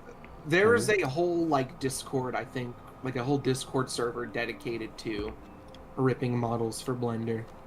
So you can like go in there, you can be like, oh, can you guys like rip this rip my Guardians model out for me, for example? Hmm. So I'll probably ask them to do that for multiple reasons. I don't know. Like I have downloaded Blender because I mean I won't get into it right now because we're probably gonna end the stream soon, but I don't know, that'd be a useful thing to have. I I'd plan also on learning it. Yeah. I'd also love to just have that model for other get like source filmmaker. Something I think would be really fun to do is have someone port the model into VR chat for me. I don't play that all the time, but I think it'd be funny to have for when I do. You mentioned Abaddon, like honing your skill or whatever. What are the skills, I guess, related to video making that you do want to try and improve? Because like for example, like with the thumbnails, you seem at the moment anyway, from the sounds of it, content to delegate that to somebody else. So, like in the case of, I guess what you are doing, is there anything in particular that you're thinking like, yeah, like I actually want to get better at this or So I've been thinking about it. And it'd be like if I really have to, which I'm probably gonna start considering actually, is getting an editor to help out with editing and because I will have to look around, but I think like the money I make off my channel, I kind of just like putting it back into it. That's smart. Because it's just I love doing it. So if I've been thinking like for like the future is like if I really tight on time, like editing is not something like I enjoy editing, but I feel like it takes a lot of time, and Yeah. like the one thing I want to keep, like if I have to drop it, like okay, I make sure writing is like the one thing I'm the one gonna be in charge of, and if someone else has to edit, it's fine. Um, but writing and is definitely like the one thing I gotta like. This is what I love. Like it's just the core of the video is the write or it's the script. So like definitely that, and also I'm learning that voice direction has also been something I've been kind of developing. Because I've been getting voice actors, and people to just voice the different like the characters in the lore and stuff, and I've been learning I guess how to really direct them, and get the because like it's hard to describe like a voice in your head that you're imagining of someone else. I don't know if you can. Yeah. But when I read a line, I imagine a way it's said in my head, and then it's just communicating that to someone else. It's just actually like it's kind of hard. And I've been learning how to actually do that effectively. Yeah, I think that's I don't remember if I did it for your video, but I did it for one of Ultra's recently where he asked me if I could voice something. And like what I do is I'll record like multiple takes, but like do each take in a slightly different way, in a slightly different tone, and then I'll send it because like, I don't know exactly what way like he wants it or somebody would want it. So I just try and like give like a buffet of different like I guess tones or speeds or whatever, and then hopefully one of them is like close to the I guess envisioned thing. So Maybe that's something that you could like if you do that in the future with people, just say, "Hey, do you mind like giving me like multiple takes that are just kind of slightly different in case like you have a hard time Yeah. like describing it exactly." Yeah, that's what a lot of people, they'll give me like a bunch of takes. But and like what I've been doing now is like I'll provide like, so how I get my voice actors is part of the process. It's like there's a Discord server I'm in where people are just looking for work, looking for projects, and um I'll go and go look at their voice reels or whatever it's called. I think it's called that. And then I'll DM them, I'll talk with them. And but these people they're unfamiliar with Destiny, so they have like, no idea who these characters are. So it's been a process kind of telling these people, giving them the right context necessary without like, dumping a whole, Yeah, just send them essay the on 10-hour them. bite video. Yeah. um but yeah, so for some characters it's like, there's one line, so it's like I don't really think, like I'll give them obviously, some little bit of direction, but other characters like for example, so my video, the next one's so Inspire of the Watcher, and the big character is Soteria and her story. That's like the main she's just like the main character of the lore, if you want to tell like that. And I have a voice actor for her, and man, she was good to work with too, because she wanted a bunch of context, and like it took like 2 big Discord messages to get all the lines through, because I would add so much context to each line, and like the how the story's going, how the story's like told through those voice lines. It's like I don't know, it was really interesting going through that, and you learn like, I guess you can learn a lot about the character when you do that, if that makes any sense. I don't know, it's kind of hard to describe this experience, but yeah. Again, I think these are all like really valuable skills. I mean, I'll just say this: it's not even just the voice acting, but like learning how to interact with people in that way, like from like not like hiring, but like a recruiting kind of thing, and having that kind of dynamic, and like these are actually really like valuable skills to learn and develop, and maybe you'll use each and every one of them in the future, and maybe you won't. But like the fact that you're, I guess, putting yourself out there and like going forward in that way, it's a very, very valuable thing to do. Absolutely. And yeah, no, I think that makes a lot of sense. Ultra, if you don't mind me asking you, what is like one skill that you kind of want to focus on or try and develop? Is it like the same as Abaddon, like with the writing, or is it something different, or? Um, I'm relatively confident in my writing. I do like to kind of have multiple people around to kind of make sure I'm not getting too lost in the sauce, so to say. Um, I would really like to learn how to like animate and all that. That's such a big commitment, though. That one's a little bit What kind of anime? overwhelming. I guess specifically Blender. Like the 3D model type stuff. Uh-huh. And that's like a Okay. very complex Yeah. piece of software. Like when I downloaded it and I tried messing around with it, the most I could do was like deform I could turn a square into a sphere, and I could deform the sphere. I guess other than that, generally, I feel like the main thing I've really been learning with my current project so far is just leadership skills in general, because I'm not the most outgoing guy. I usually keep to myself a lot, but I feel it's been very valuable doing this project, like just kind of standing up and being like, okay, I'm gonna really commit to this, and kind of learning how to run a team, so to speak. I think it's been a very, I mean, even if if I end up getting it all done and it gets like 100 views and like whatever, it's still a really cool thing to experience. Yeah. And I think it'll be very valuable. No, to I know agree all with of that.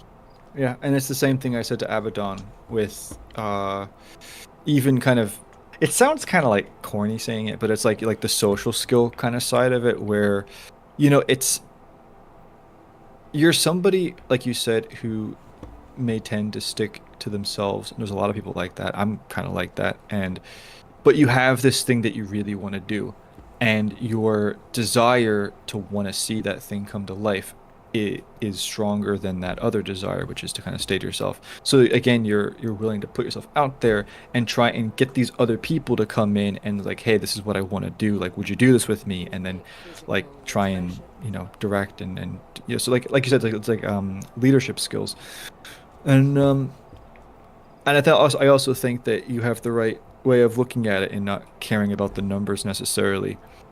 Um, I will say this, numbers without momentum don't really mean anything in terms of like actual growth. Like if you are like monetized and your content is about uh freaking whatever, and then you make a completely different video that's completely unrelated and it gets like a bajillion views, then you got like a great payday, but like that doesn't mean your channel is going to be growing if you go back to creating the other stuff. So you're absolutely right in mainly caring about the experience points, so to say. But thank you both of you for sharing that. I think it's really interesting to learn about that. And Yeah. I also think it's probably, I don't know how many people are like watching the streams, but I also think it's interesting for people like to see the people they watch not just as like content producing machines, but as people who have a thing that they're working towards and that they're like developing these different skills and like the different hurdles that they're overcoming. I think that's like very rare to kind of see from people nowadays. So, Yeah, I was just thinking that, because it's like there's 6 people watching right now. It's just like, do not expect, by the way, there's many people. I thought it was like 1 or 2, or even 0, because it's like it is 2:30 where I am. But I don't know. It's like I was thinking, it's like you don't really see this at all with like creators like kind of like humanizing themselves in a way. Like you learn that they're still people, you know. yeah.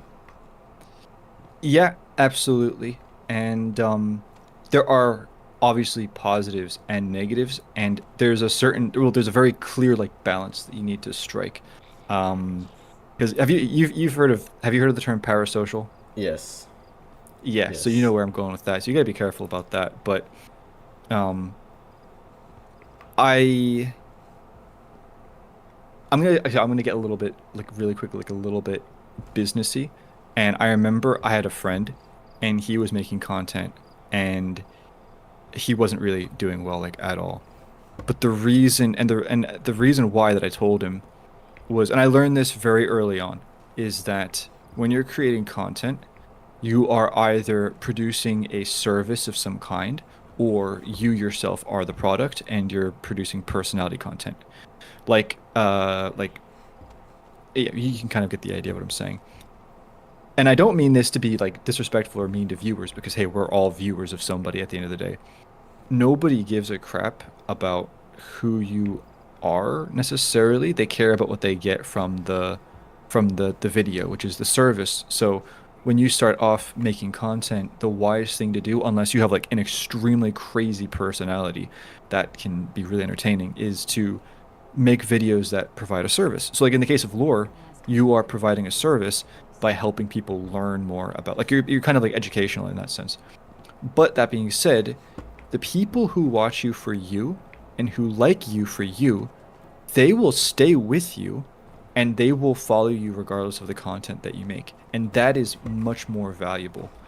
And so one of the benefits of humanizing yourself is it's not just again to be seen as more human, but it's to create a better, I guess, relationship with your audience. That means that it's it's just healthier for growth. And I don't mean that in like an icky kind of monetization way. I just mean that in a uh I don't know, like look at me. Like I've taken so many breaks from YouTube over the years. I'm currently like technically like I this is like the first time I've even spoken in like 6, 7 months or whatever. But there are people who still genuinely, you know, I've got people on my server that hang out and talk. I've got people who are probably, I've had a comment maybe like one every 2 weeks on a video saying like they hope I'm okay or they want to know like if I'm going to be making content or whatever.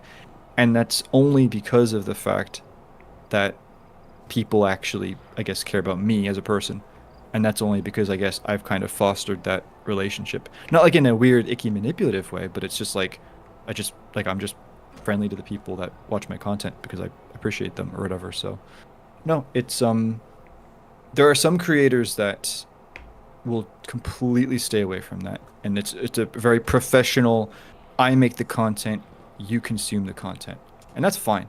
But there are benefits of not doing it that way, I guess. Again, I got really super educational about that. Sorry.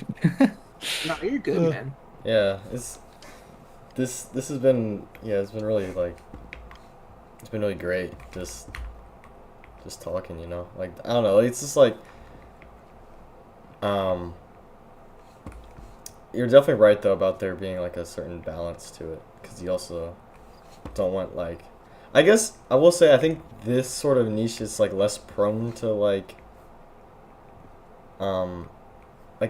getting too far to one, like for being Yes. weird, which is like a Yeah. good benefit, because like there's definitely some like other niches where it could just go really bad if you Yeah.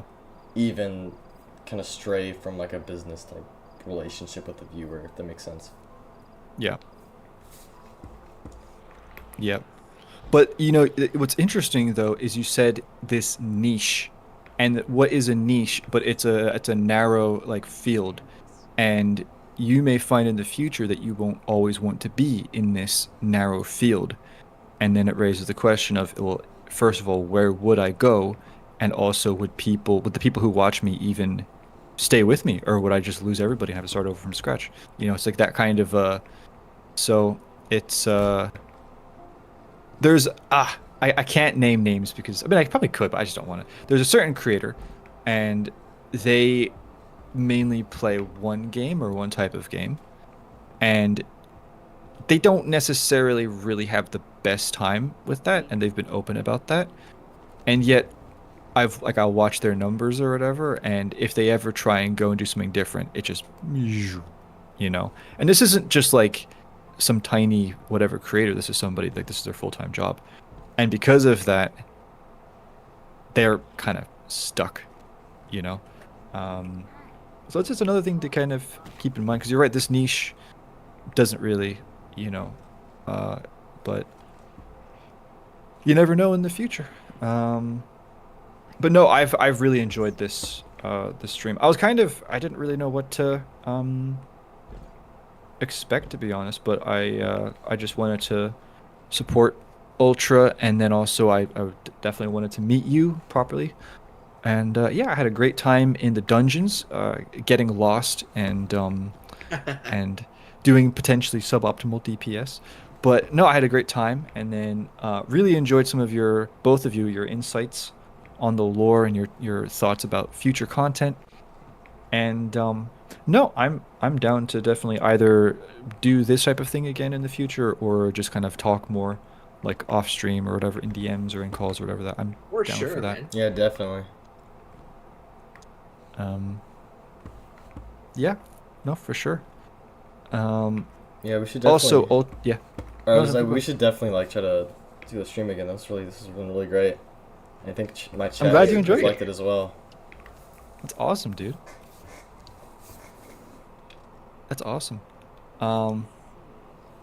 Yeah, and then maybe like someday, you know, when my channel is like kind of up and running in the next phase, and I'm doing streams again, then there'll be the 3 co-streaming, you know, not just 2 streams, and that'll be Oh yeah.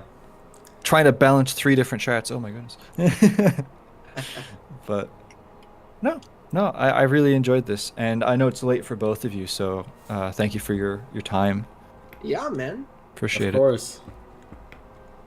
Of Um, course. so you said, Abaddon, real quick, you said that you're going into university. Are you starting like at the this year? So like in like August or September? Or? Yes, August.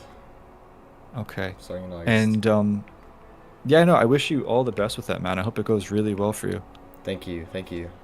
Are you like nervous about it? You looking forward to it, or? I'm really looking forward to it actually. I'm making sure that like I'm hopeful I can balance it all. And that's what I was talking about earlier. Like, if I need to, I would get an editor if I really need to help videos, because I do love this so much. So, that's been like my one concern is balancing it all. But I think in the back of my mind, like, I'm starting to develop ways to avoid having there be a problem. If that makes any sense, like balancing it. But yeah, for people watching on YouTube, the videos will stay consistent. Don't worry about that. Like, I'm not going anywhere. Don't worry, guys. Unless the moon men arrive. I think it's probably a good ending point because I'm coming up to I gotta do some stuff, and Okay. yeah, It is a little late. yeah, you two really should be going to bed. Ultra, it's like what is it like 3 a.m. for you?